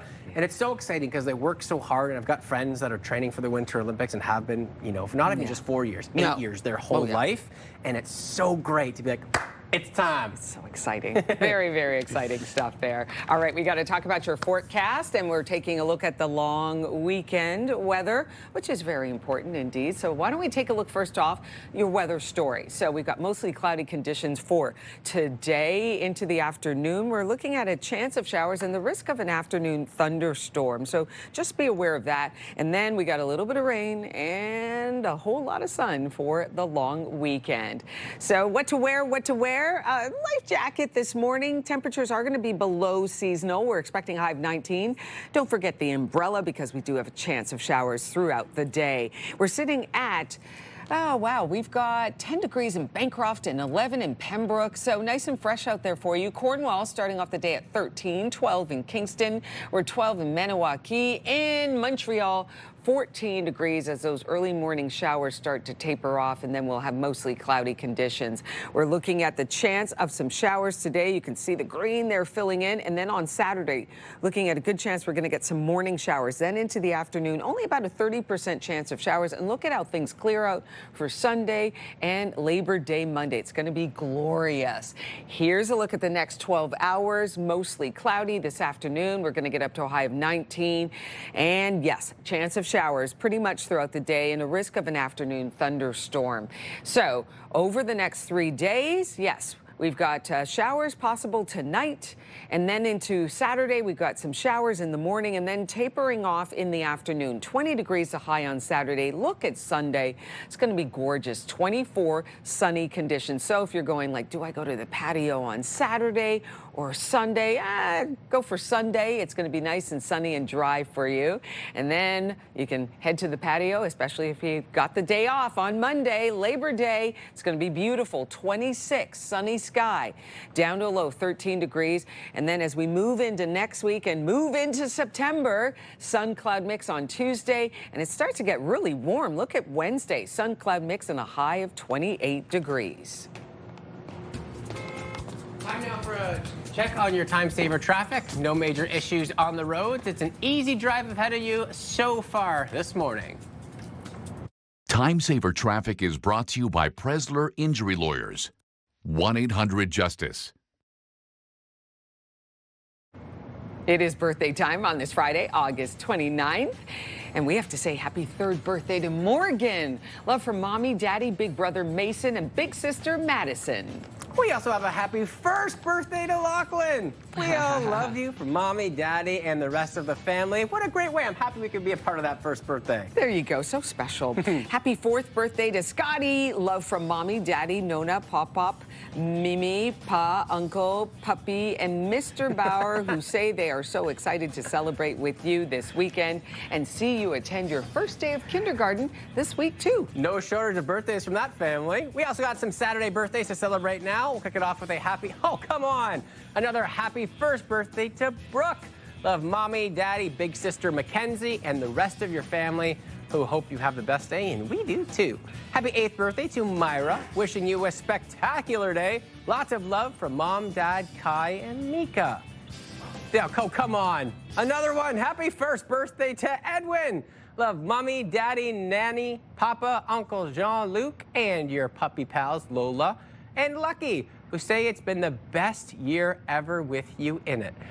Wishing a very happy 12th birthday to Tyson. Love your big brother Jordan, who says he hopes this year brings as much happiness as you've given to everyone around you. What a jam-packed birthday weekend. Thanks everybody for sending those in. If your little one has a birthday, well, you know what? We want to share it with our viewers. Send us those announcements for kids who are 13 and younger. Name, age, and hometown. Email us ottawa.birthdays@ctv.ca, and we will be sure to get them on air. That's it for birthdays. Rosie, back over to you. It's sure to be an unforgettable weekend filled with soulful blues, great company, and a powerful mission. Every note played supports programs that empower, inspire, and create opportunities for local youth. Anita Manley and Maddie Eisenberg from Ottawa Blues for Youth join us this morning to share all the details. Good morning to you, Anita and Maddie. Good morning. Good morning, Rosie. Okay, so tell me about the inspiration behind Blues for Youth, Anita. Well, I'm not sure if you know, but suicide is the 2nd leading cause of death among youth and young adults. So that inspired me to put the money raised from Ottawa Blues for Youth and All-Star Blues musical fundraiser to youth suicide prevention, specifically the youth-nominated support team, which is offered through the Royal and in combination with CHEO. And that's where a young adult at risk of suicide chooses 3 to 4 adults and nominates them to support them in their support team. And these adults are trained through CHEO to support this youth, and the research is showing that it's actually helping to save lives. Oh, wow. They're getting involved in the process. And it empowers the youth to choose their adults that they want to support them. That's wonderful. Maddie, why did you want to get involved? It was kind of a no-brainer for me, Rosie. So when I was about 23 years old, I was battling with some pre-existing anxiety and depression disorders, and it ended up getting quite a bit worse. What happened is my husband drove me to hospital, and I'm pretty candid about this. I've talked about it a lot. It's the core of my mental health advocacy, because when I got to the hospital, they said, unfortunately, we can't admit you. There's no room. And that was quite a shock to me, and I realized, okay, we really need to change that. We really need to get more mental health resources in the city, and honestly outside the city of Ottawa and across Canada, but my focus was really local. So when I heard about Ottawa Blues for Youth, it was pretty much a no-brainer for me, because I thought, you know, if I had the resources available that Ottawa Blues for Youth partners with, my recovery could really have been a lot easier. Yeah, you wouldn't have had that really devastating moment where it's like there's no room. So then you feel sort of very much, you can feel very lost and left out, right? Exactly. Yeah. And for youth, I mean, mental health is so important, because tackling it early and dealing with it early is really the solution to help youth and the future generation. Anita, tell us what's happening on September 20th. So on Saturday, September 20th is at the Gladstone Theatre, and we have some really exciting performers. There's Alana J. Brown and the J.W. Jones Band, and Catherine Dines will be our MC again. This is our 5th annual event. Yeah, Catherine, and Dr. Zach Kaminsky will be there as well. And there'll be a silent auction, some exciting prizes, and giveaways. So it'll be a really great place to be. And then the vibe continues at our after party on Sunday, September 21st at Irene's Pub. And yeah, it's from 3 to 5:30 p.m. and there'll be some other exciting bands there and some prizes and giveaways, and it'll be a great time there as well. Where can folks go to get more information? OttawaBluesForYouth.com. OttawaBluesForYouth.com. Thank you for that, Anita. Maddie, do you have a challenge here for our viewers? Yes, I have to mention this. Listen, Anita and I are going to throw down this challenge to every single person in Ottawa. We talked about youth and how critical it is to get those mental health resources. So to help change the lives of 10 youth in the city, all we have to do is sell out at the Gladstone Theatre and Irene's Pub. So that's our challenge to you, Ottawa. On sell out at those two events happening on September 20th. You got all the information on the screen there. This is just a really powerful initiative, and it shows that you're serving Ottawa's youth. You're not forgetting about them, those who need that assistance and that attention that just empowers them and helps them. Anita, thank you so much for what you do. And Maddie, welcome back into the building. Well, thank you. And Maddie used to work upstairs in radio, and it's great to have you back in here, especially for such a powerful and important initiative, Ottawa Blues for Youth. Thank you both for stopping by. Thank and you. all the best on September 20th. It's going to be a blast. Rosie. It's going to be a blast. All right, coming up next, we are checking out 3 of Ottawa's hottest properties. We show you 3 great homes on the market right now. That's just ahead. Our guest is standing by in the CTV Morning Live Lazy Boy Lounge. We'll be right back after this. Good morning, Ottawa. There's a live look through our Centennial Glass Sky Cam. Sun's kind of poking through all those clouds. We'll be right back.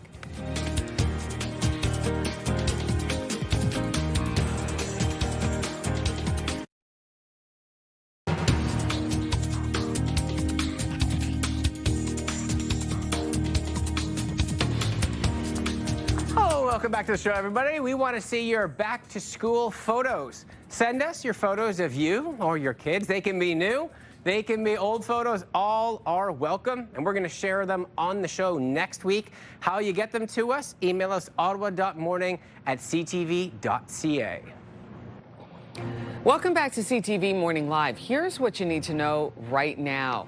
The Ottawa Police Hate and Bias Crimes Unit is investigating after hateful graffiti was found at the Stittsville Muslim Association. The councillor for the area, Glenn Gower, says the vandalism has caused a lot of shock and hurt in the community. And here's a look at your weather story. We have partly cloudy conditions for this morning and into the afternoon. A chance of showers and the risk of an afternoon thunderstorm. This weekend, got a little bit of rain and a whole lot of sun. Now let's take a live look at your time saver traffic. There is one collision to report. Westbound on Walkley at Sheffield. That is causing delays on the highways. Not a lot of cars out there on the road, so no collisions or significant slowdowns to report.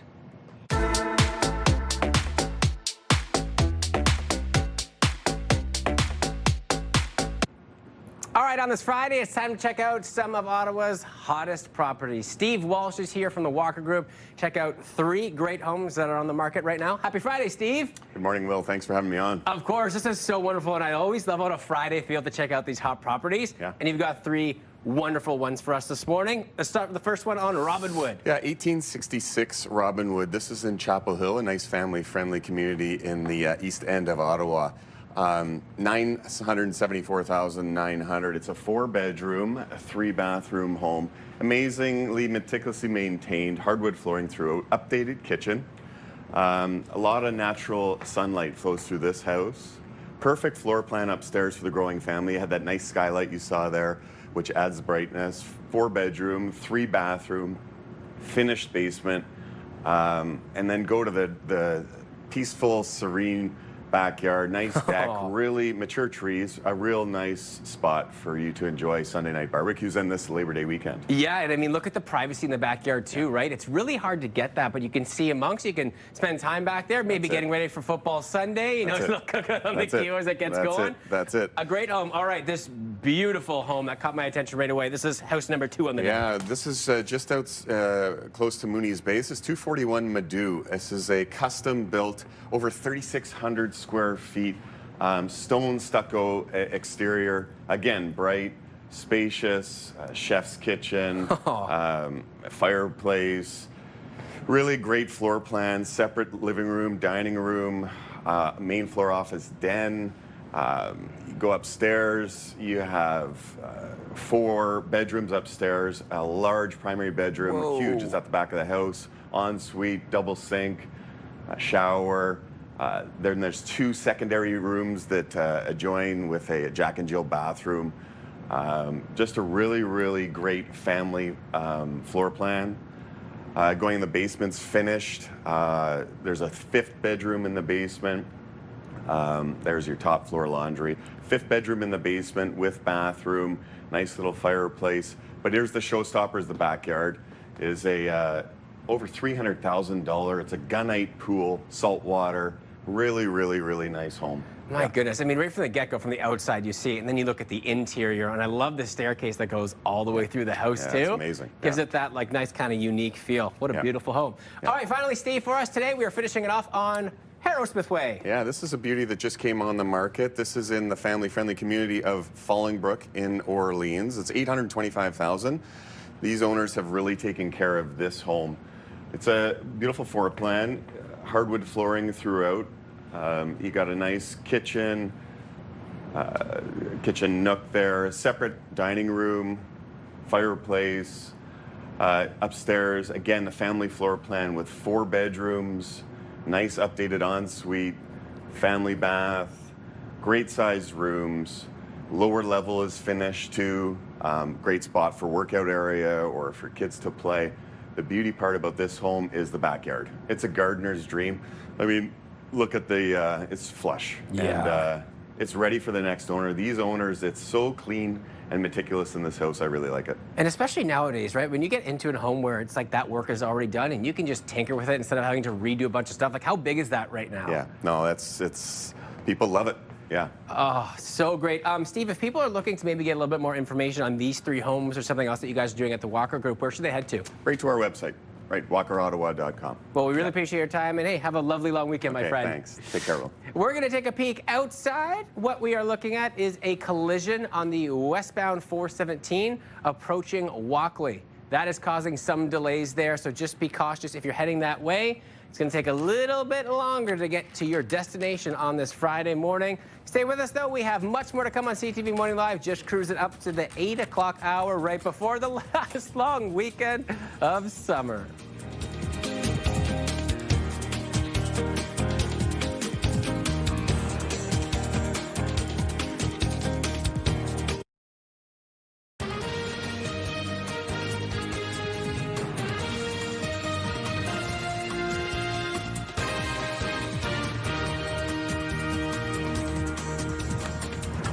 And good morning, everybody, and happy Friday before our last summer long weekend. No need to be sad about it, though, because we're going to enjoy the last of what people believe the end of summer to be. And we're happy that you could join us right before you do that. Or maybe you're already taking an extra day off. Exactly. Some folks might got the party started early.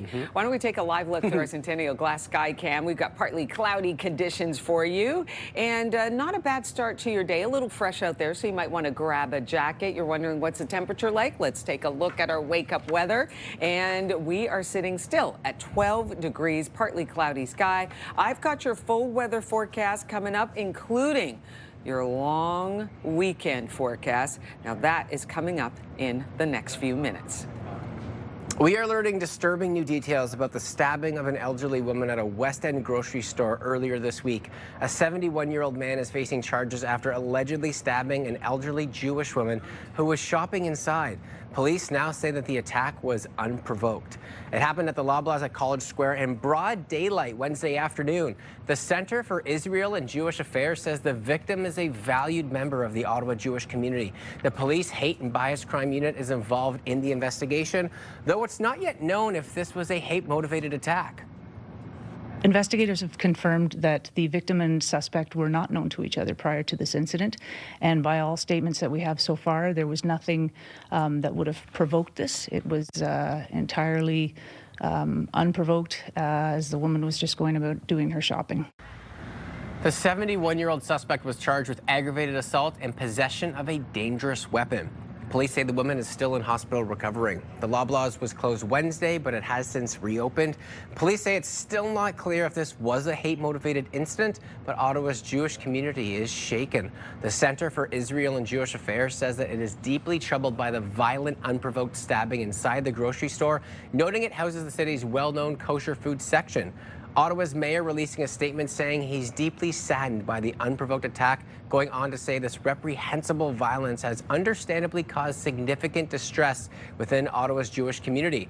I have connected with members of the victims' families and leaders in the Jewish community to express my support and solidarity on behalf of all Ottawa residents.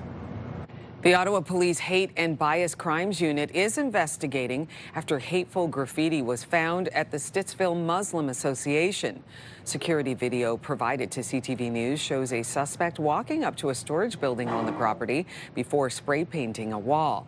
This happened around 10:35 Tuesday night. The suspect then quickly runs away. An imam at the Stittsville Muslim Association says the graffiti was discovered the next day. We found out about it in the morning when the summer camp for kids, the kids came in and all of them read it. And they were between the ages of 4 all the way to like teens. The imam adds the community is coming together to stand in solidarity after this incident. The councillor for the area, Glenn Gower, says the vandalism has caused a lot of shock and hurt in the community. The Quebec government is planning to table a bill that would ban prayer in public spaces. Premier François Legault has previously said he does not want to see people praying in public parks or streets, and legislation is set to be tabled this fall. While it's not yet clear how the ban would work, the premier has not ruled out using the notwithstanding clause, the legal provision allowing governments to override charter rights. A product with a decades-old connection to this country says it will close its bottling plant here in Ontario and shift some operations south of the border. Crown Royal Whiskey was created for the visit of King George VI and the Queen Mother in 1939 on the occasion of the first ever visit of a reigning monarch to Canada. It was personally crafted by Canadian businessman Samuel Bronfman, and now its British parent company says it will move out of Amherstburg, Ontario, not far from the Windsor-Detroit border. I feel most for the people who are the 160 people who are losing their job. It was the largest employer in Amherstburg. They need to move it closer to the U.S. They're building a plant in Alabama as we speak. I think they have enough businesses there.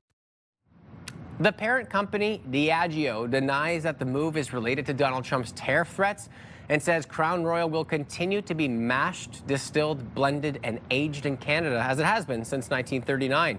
It says it will do everything to support its workers' operations before the shutdown in February. The Gatineau Hot Air Balloon Festival continues this weekend, and last night's musical performance brought the party to La Bay Park.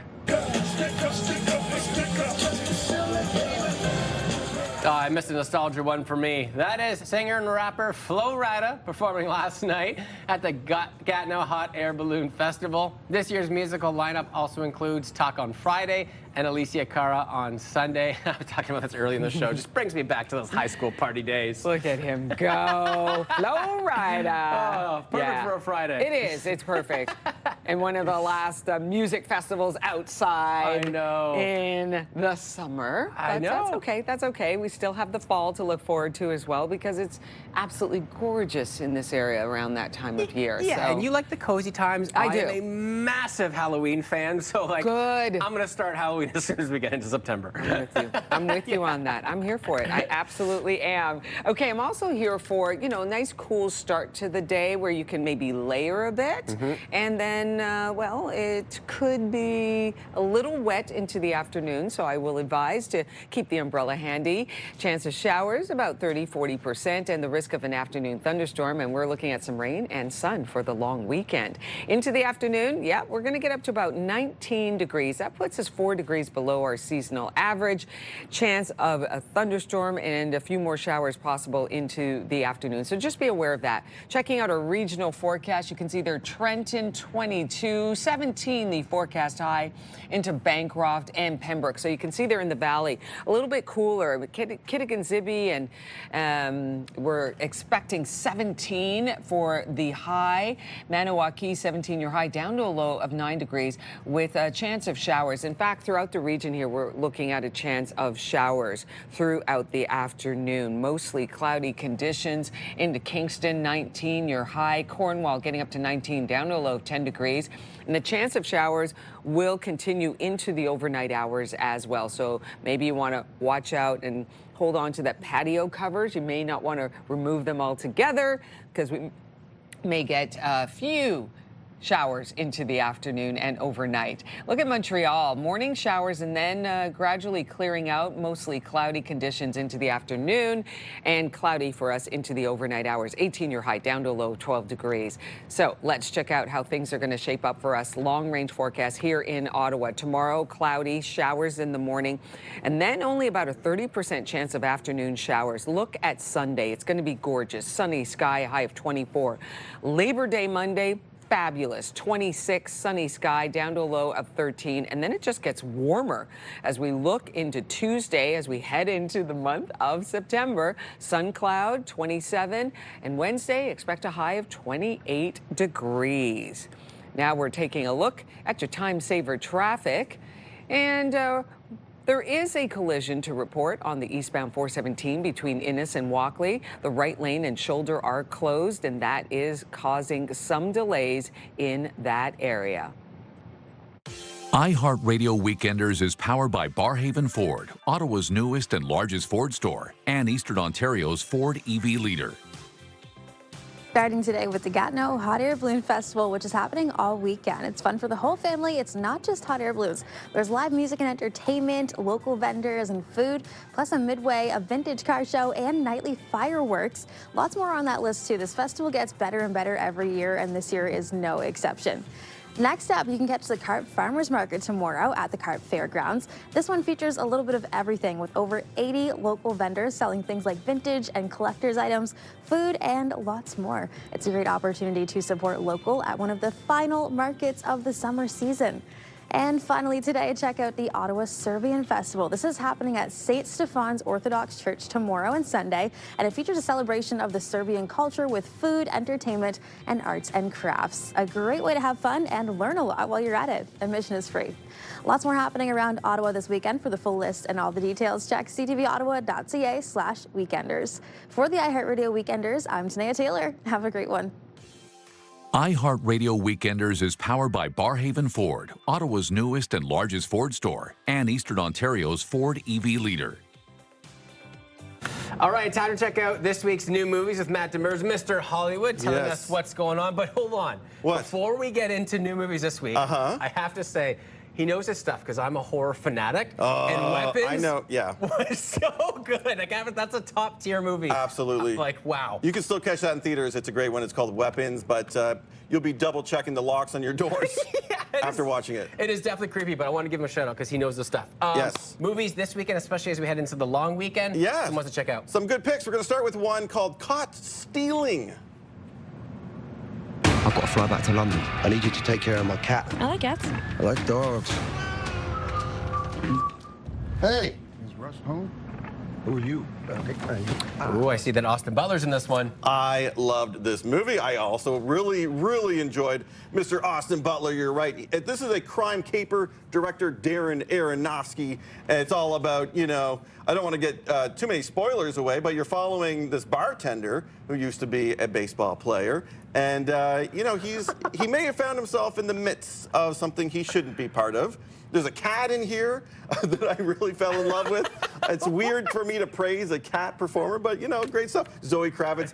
Yeah, go watch this movie if you're into these kind of things, but I loved it. I mean, but it's just those highlights alone. The previous baseball player, bartender, back, a cat lover. I think you've pointed out some good points for people to go take a peek at. Lots of stuff. The second one is something that I think a lot of people will be very excited about. That's right. Might not be for everybody, but it is The Toxic Avenger. I didn't want any of this. I'm a monster. You're not a monster. Show him your good heart. Hey, buddy, I'm your dad. What the? I wasn't even involved. But sometimes you gotta do something. All right, I literally know nothing about this, so hit me. How squeamish are you, Will, with movies? Like, no, I'm not too squeamish. No, okay, because this movie brings the gore. Okay. It's what we call a splatter film, if you will. So it is a superhero movie. It's Mr. Peter Dinklage taking on the role of the Toxic Avenger. And yeah, you got a lot of shenanigans. A little silly, but a good time for adults, Yeah. I really wasn't sure what to expect when I saw, like, Toxic Avenger, like, what it would mean, or if it was going to be, like, a classic superhero movie, but it's got a little twist on it. Absolutely. Okay, lastly, here we're going to go with a comedy. It's called The Roses. How's married life? The kids are amazing. We're going to the beach! All right, don't drown. Ivy, it's a monster success. Would you do a photo shoot for New York Magazine? Nude? I don't think so. Well, we'll do it anyway. But you are still a failure. You got fired. Fired? I sense trouble. How was your day? Yeah. Very famous leading man in this role. You got Benedict Cumberbatch. You got Olivia Colman, and their marriage is not going so great. It was a perfect marriage until it wasn't, and then they go to war with one each other. This is based on a novel. There was also a 1981 film. This is a remake. But yeah, lots of fun stuff, and you got some great cameos here. Andy Samberg. So if you're into that, The Roses. Interesting combo, too, with Andy Samberg and him, because, like, I feel like he can be really funny. Yes. And it's low-key. So this movie goes there with some of the hijinks. So, oh, I love that. Okay, it's hard to believe. You know, we've been talking about it for weeks. Yes. Now we are officially back to school, but now you can have that nostalgia feeling with maybe some Mr. Hollywood back to school That's picks. right. If you want to get your kids back in the vibe. I know some of them are already back, but these are ones to get them in the vibe. I'm starting with Kindergarten Cop. Schwarzenegger traded the badge for the blackboard. The kindergarten classroom setting. I love that movie. School of Rock. Yeah. Mr. Jack Black taking over that classroom, getting them rocking and rolling. Thinks he's not cool enough to play in the band. Guess what? Let's rock. Let's rock today. I love it. Napoleon Dynamite. I mean, all about, you know, the awkwardness of school. That movie's so awkward, but in the best way. Mean Girls. You kidding me right now? The cafeteria cliques and the savage burns and all that high school drama. And then, of course, first day of school. I mean, Harry Potter, the Philosopher's Stone. Yeah. You know, going... I mean, people aren't going to Hogwarts, but it is a magical, experience for some. Well, it's back to school for them. Like, that's their first year of coming in. It's their Hogwarts, yeah. Oh, man, well, good picks there. I'm going with, I think, School of Rock out of the 5. You? Yeah. I mean, I quoted Napoleon Dynamite to death, so that's my... No, I did as well. That was a hard one to choose from. Yeah. Always appreciate your time, Mr. Hollywood. Thanks, Will. All right, from a small family bakery to supplying hundreds of stores, Bukola Ajor from Gray Matlock Bakery in Ottawa shares their incredible growth story. That's coming up in our Delorier kitchen in just a matter of moments. Who's hungry? Hi, guys. See you soon.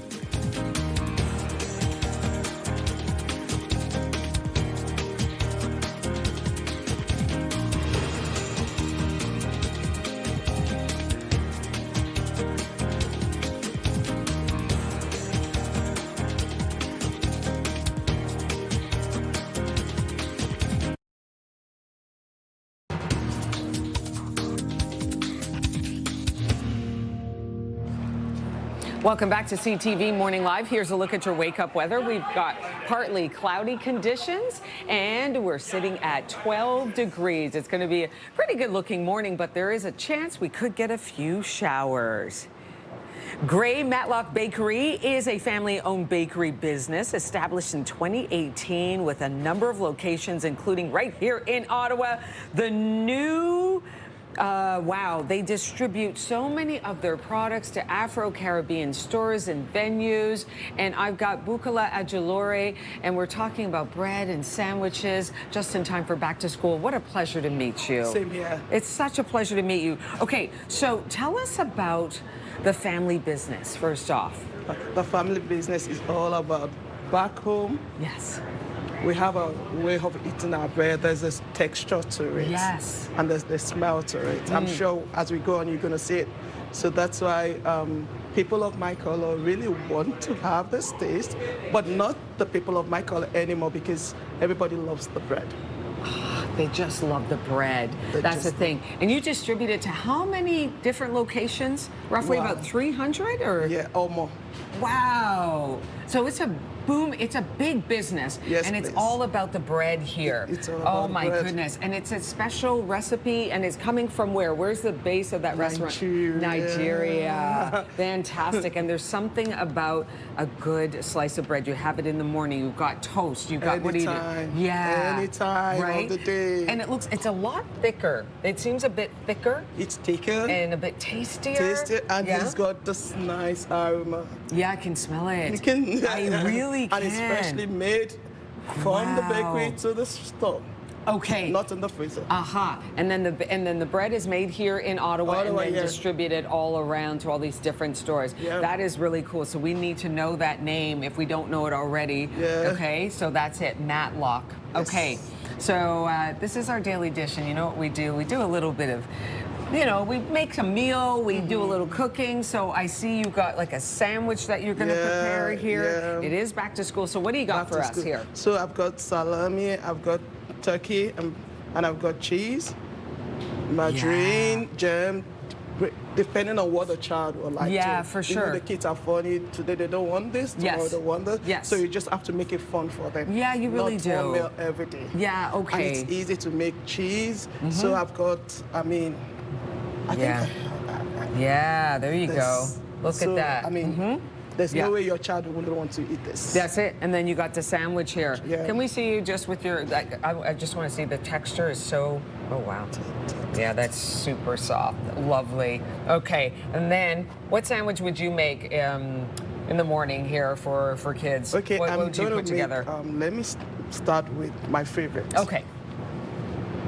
Oh, cutting off the crusts, I see. Some kids will like it, some don't. So you just want to, like I said, you want to make it interesting for the child. Yes, appealing, and also teach them how to do it, right? Yes.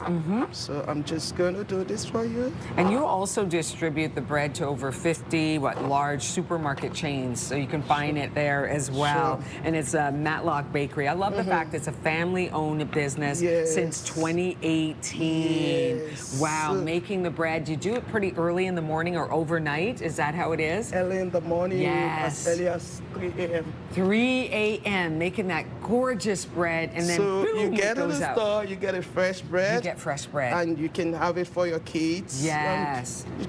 Oh, yeah. Look at how that spreads. You got a little bit of peanut butter. Oh, you're doing a little bit of butter. Yeah. You don't need too much of butter because it's already called butterfield. Sure, sure. So this is what you do. Yeah, look at that.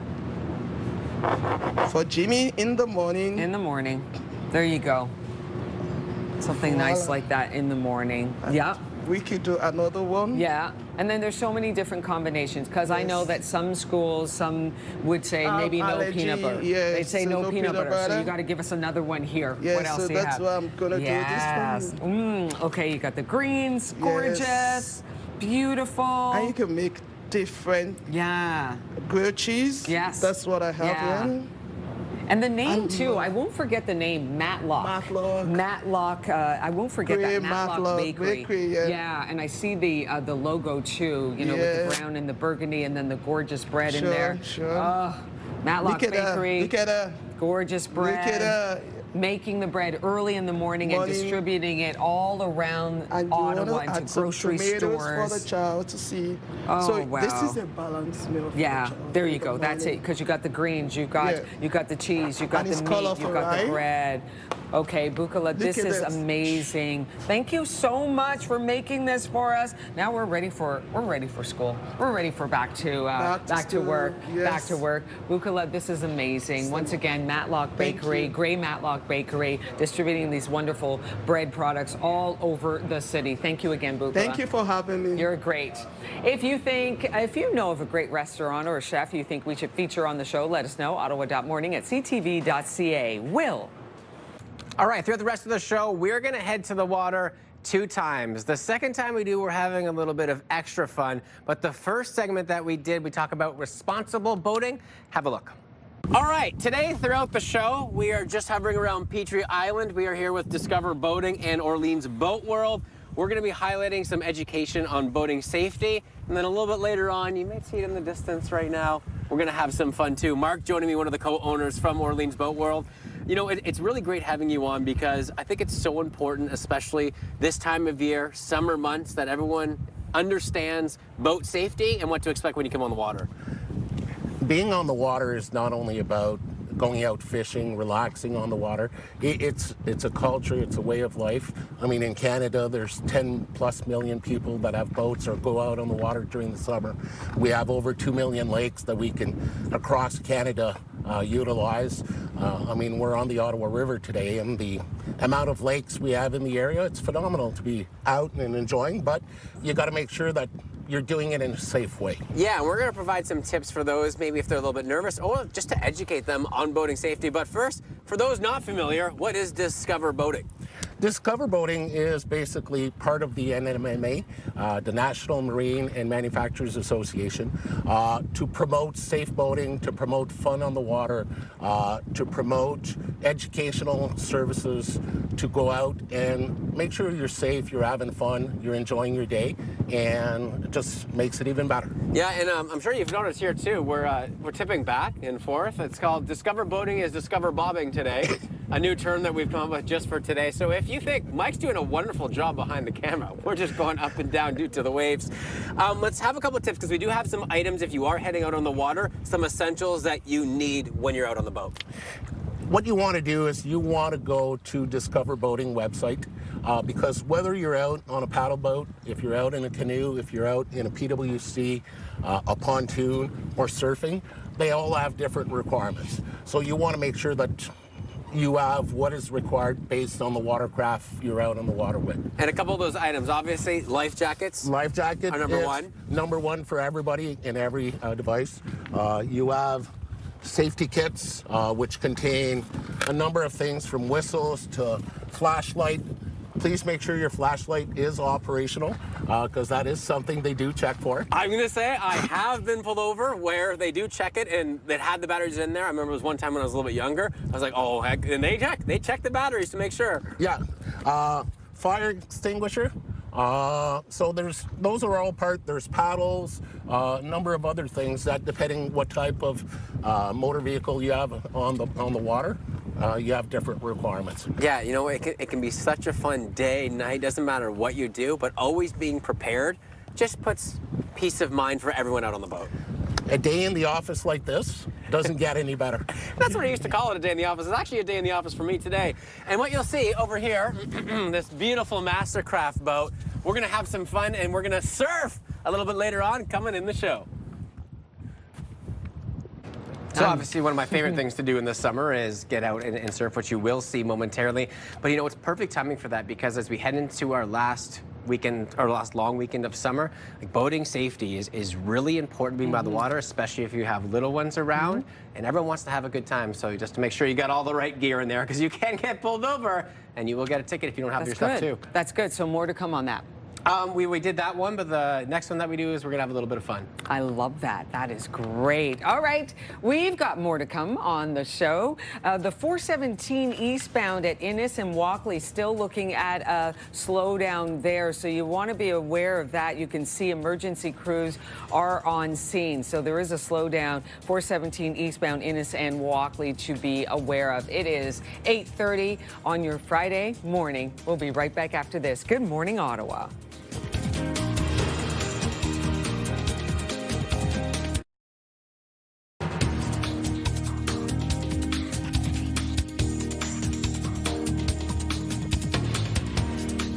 Good morning. Welcome back to CTV Morning Live. Your wake-up weather, 12 degrees and partly cloudy. Faris Jari is an Ottawa-based wedding photographer and the owner of Ottawa Mini Sessions, a photography brand specializing in affordable seasonal family photo sessions in Ottawa. She's here to share stress-free tips for capturing back-to-school photos parents can easily do at home. And we're so glad. Perfect timing. Farah, welcome. Thank you. It's Thanks great for to having have me. you on here. You know, it's a big deal. Kids go back to school. They go, we want to capture this moment. Yes. I remember, it was a long time ago, but I remember capturing my daughter's first day at school, like first day ever. Yeah. Black shoes, white socks, green dress, lunch bag, backpack. Oh my gosh, and she was just like this. I was like, okay, I got lucky and got the perfect shot because little did she know her best friend was standing beside her. It was like her future best friend. Oh, it was I love amazing. Captured a moment here, but we want to make sure that we can do this time and time again. So you've got some great tips for us, right? Absolutely. Okay. So first off, we got at home back to school photo tips. First one, easy morning photo hacks. What do you got for us? Yeah, so first, I kind of want to set the scene at the beginning where, you know, it's a chaotic first day of school, right? You're running around, kind of getting back into that routine and such. So the first tip that I have for you guys to nail these back to school photos is the location and lighting is super, super important for this. So location wise, I always recommend actually using your front door. Most of the time it tends to be covered, you know, you have a little bit of light shade there. And the reason I recommend this is because the lighting is really great, but it brings me to point number 2 actually. Which is making this a little bit of a tradition. So choosing a spot that you can actually do this every year. That's a great idea. Exactly. So with your front door, you can actually take that photo every year and look back, you know, from grade 1, grade 2, and grade they're like, 3. Right. Exactly. And it's nice and consistent growing with that. Oh, that's a great idea. Okay. Exactly. And usually it's shaded, so you don't have to worry about like harsh light here and shadowing. It's just great. Exactly. Okay. As a photographer, we always care about the lighting, and especially mostly like don't face your kids directly towards the sun too, because you're going to get them squinting in those photos. That's good. You also That's want them to true. be comfortable in that. Okay. And next up, what do you have here for us? Yeah, so with all of this, once you kind of have that scene set, feel free to also jump in as a family into those photos, right? Oh, I love that. Yeah, it's a great little memory to actually throw yourselves in. Remember that, you know, you're all together in this. Right. It's the first day of school. You're looking back. Whether it's a selfie or feel free, you can also set up a tripod for this too. Those are 2 quick, easy hacks for that as well. That is really an important tip because, of course, I'm rushing. I completely forgot to bring myself into that photo. I took photos of her, and then before you know it, she was in the class, and it's done. Exactly. Don't forget. Step into the shot yourself. Exactly. Family. I find mom and dad are always behind the camera. Yeah, get right in front of it. That's a great tip. Okay, making it fun for kids. How do we do that? Okay, a lot of parents might relate to this, but kids don't really like taking their photos sometimes, right? Yeah. So my little trick with this is actually adding in a couple of props. My favorite is actually those chalkboard signs where you get to write, you know, your kid's name, the grade that they're in, sometimes their career in terms of that stage that they're at. You can have a chalkboard in there, a planner or a book that's their favorite, a stuffy, but most of the time too, you can make it nice and easy. They're going to school with that backpack, they're going to school with that lunchbox, and by doing this, you're actually giving them something to do with their hands, right? For photos, we're always like, what do we do with our hands, right? Yes. Exactly. So by giving them something, they're a little bit less squirmy for that too, and then that way you're distracting them and you can take that shot. Farah, that is a great idea. I like that. And accessible for everyone. Yeah, so if you're not a professional photographer, one thing that you can do that everyone typically has is a cell phone. So how do you take that photo on your cell phone? My biggest tip for this is actually, if your kids are a little bit younger, get down to their eye point. Bend down a little bit if you're able to. You'll see a difference in your photo for that. Make sure that your camera is nice and straight. So especially if you're using that front door, make sure that you know your camera is pointed towards, it's not a little bit sideways or anything like that. And then my biggest tip for kids or anyone who's taking photos, count the person down that you're taking that photo. Count down 3, 2, 1. Okay, we're taking it. So that way, you know, they're not waiting with a smile and they know that. And then you can also show them the photo to bring them in on that experience as well, to show, hey, we're taking a photo. Do you like this? Do we take another one? This is really all-encompassing here. You've thought about everyone in every situation pretty much here, especially for the back-to-school photo tips, which are so important to parents. And I love that tip about hold up a board, give them something to do. Exactly. That's so wonderful. Farah and Jari, thank you so much for coming by here. Really great tips. And if folks want to get in touch with you for some perfect pics from you, yeah, so you can find us at ottawaminisessions.com. We do seasonal year-round mini sessions, and coming up we have our fall minis in the fall. In mid-October, they take place all around Ottawa, which is so beautiful in the fall as well. Farah and Jari, thank you. Will, over to you. Thanks, Rosie. We are heading back to the Ottawa River just to have a little bit of fun, and maybe this idea is something that you want to try out as we head into our last long weekend of summer. Take a peek. All right, so now we've hopped off the pontoon boat and we are on, well, I guess you can call it, I'm a little biased, one of my favorite boats. We're on a Mastercraft boat, excellent for wakeboarding and wake surfing. Dan from Orleans Boat World and Sports joins me now, and we're gonna have a little bit more fun on this boat. You know, everything is still, you still have a lot of fun on the pontoon boat, but this is where the sporty action is. This is where the fun is, for sure.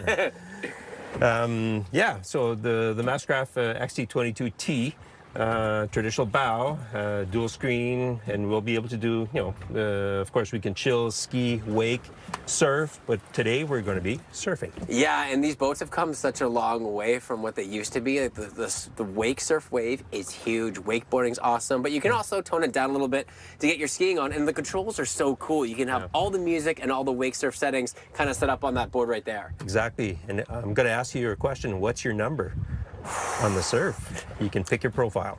I'm gonna go 6. Okay, well, we're gonna try a 6 out here today. I think that works well. For some of the options too, like how are we able to get the wake surf boat going to get to a point where we can get behind that? Like what's involved in these boats to be able to do something like this? Ballast tanks are in the, they get filled with water from the lake or the river, in this case here, and adds extra weight to the boat.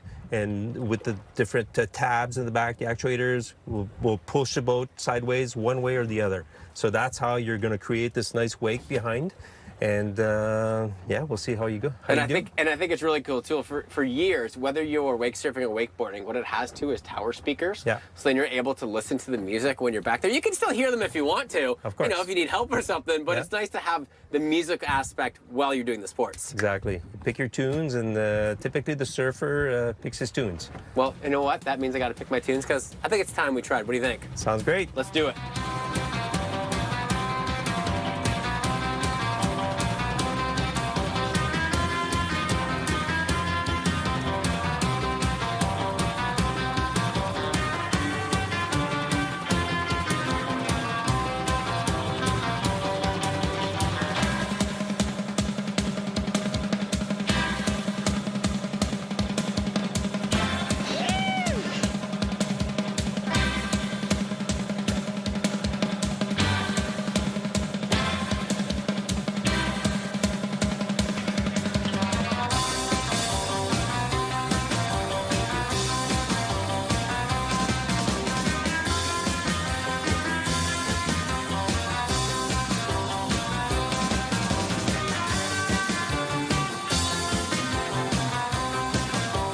How'd that feel? It felt good. It felt right. It felt like where I need to be.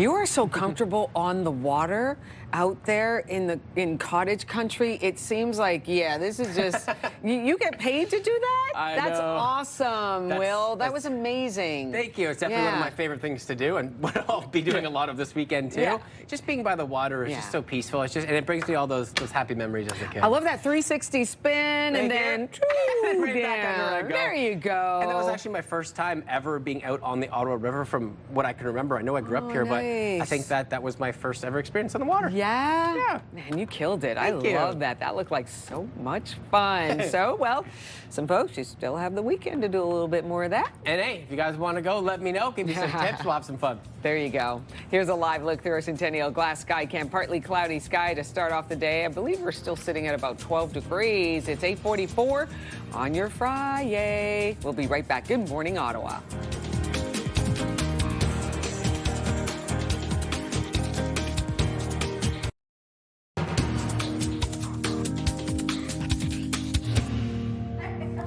All right, welcome back, everybody. We do want to let you know that it is starting to clear at Walkley from that accident that we were talking about a little bit earlier. Still might be a little bit wet on the roads due to some rainfall, but that sunshine is doing what it can to fight through the clouds.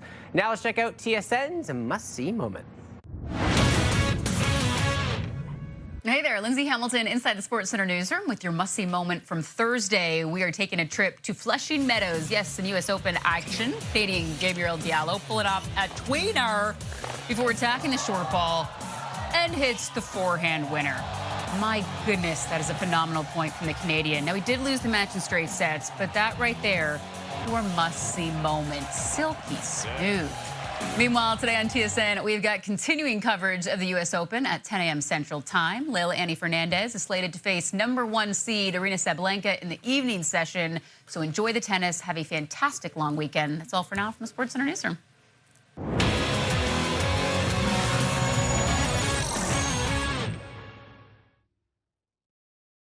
As summer fades, navigating the shift in weather while maintaining your style can be tricky. Today, we are diving into the art of transitional dressing, how to seamlessly blend your summer wardrobe with fall trends. And joining us is Charlotte Singman, a lifestyle expert, and she's here to share some expert tips. Good morning to you, Charlotte. Good morning, Rosie. How are you? It's so good so to lovely have to you see on you. here.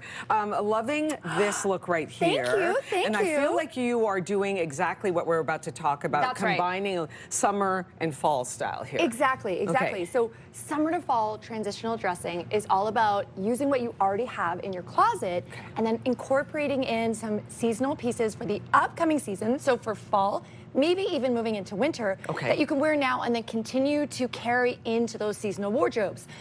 So it's really budget friendly, which I love. I like that. And because we love budget friendly, I shopped our favorite store, Marshall's. There you go. To get those top designer pieces at great prices. Okay, so you've got some looks to show us here. I've got some looks All to right, show. let's go through it here. Let's go through the first one. There Okay, you go. so everybody loves a classic, a lightweight jean and white tee for summer. I love that. I added this navy blazer and these animal print flats. So perfect for transitioning from summer to fall. I see. Isn't this great? You can picture this blazer as you move into the cooler months as well with a heavier trouser.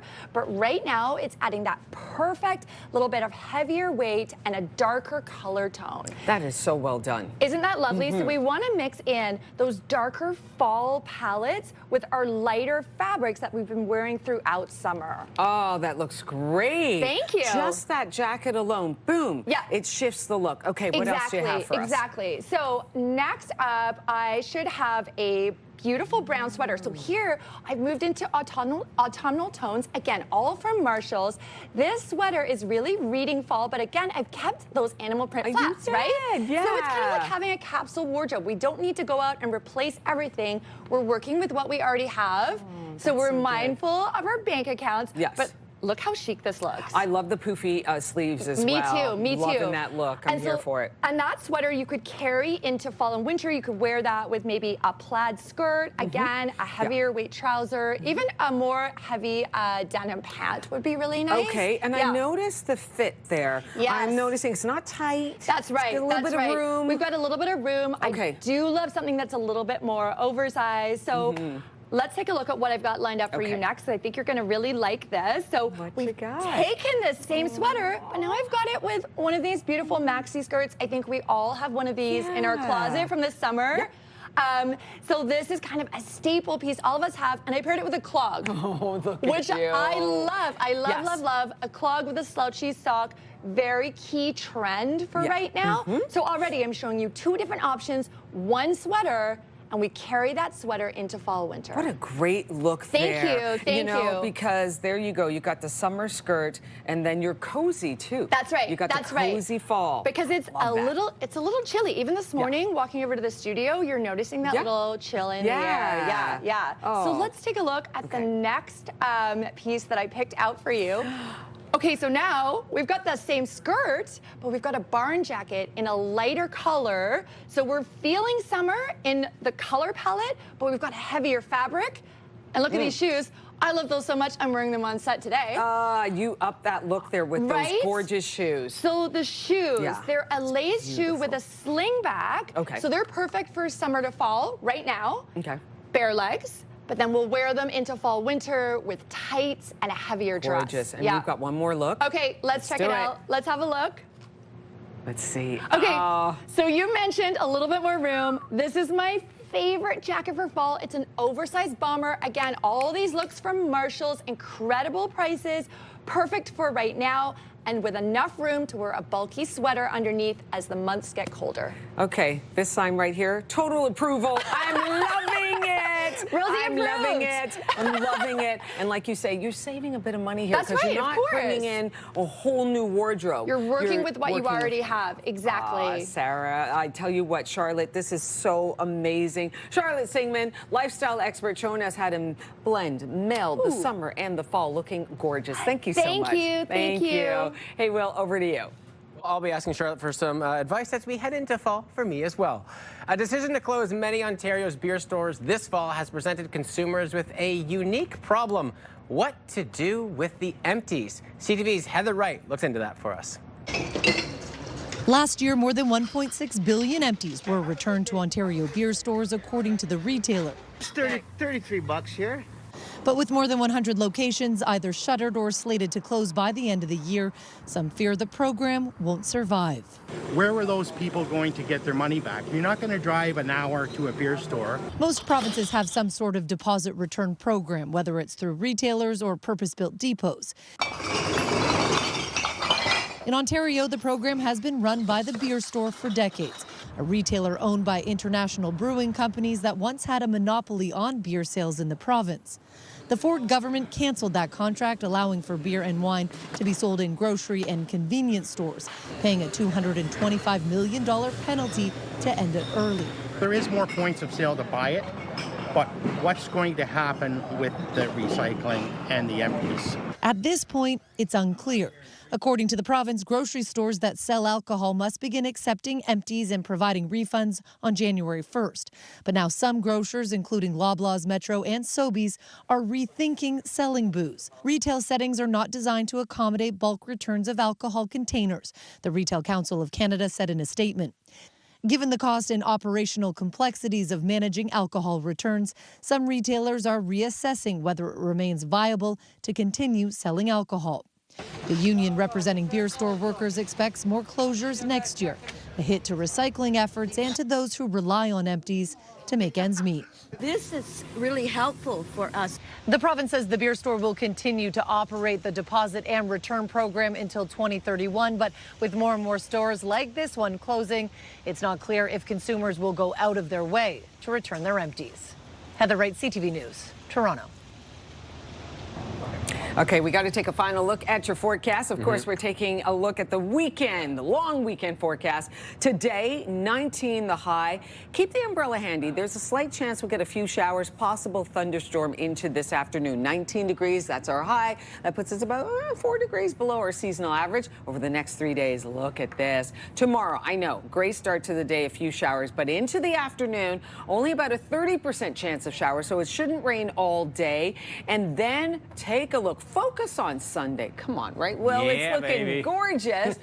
24 degrees, plenty of sunshine. That ridge of high pressure is going to stick around into Labor Day Monday. We're expecting sunny conditions and even warmer, about 26 degrees. So no excuse. Get out there, enjoy this beautiful city and the gorgeous weather, especially Sunday into Monday. Yeah, well, it's so nice when you get 2 out of the 3 days this time of year that we're having some great conditions. That's what we want. And again, Rosie, do not forget to take advantage. Yeah, there you go. We're so glad that you could join us. Have yourself a wonderful and safe long Labor Day weekend. We'll see you back here next week. Take good care.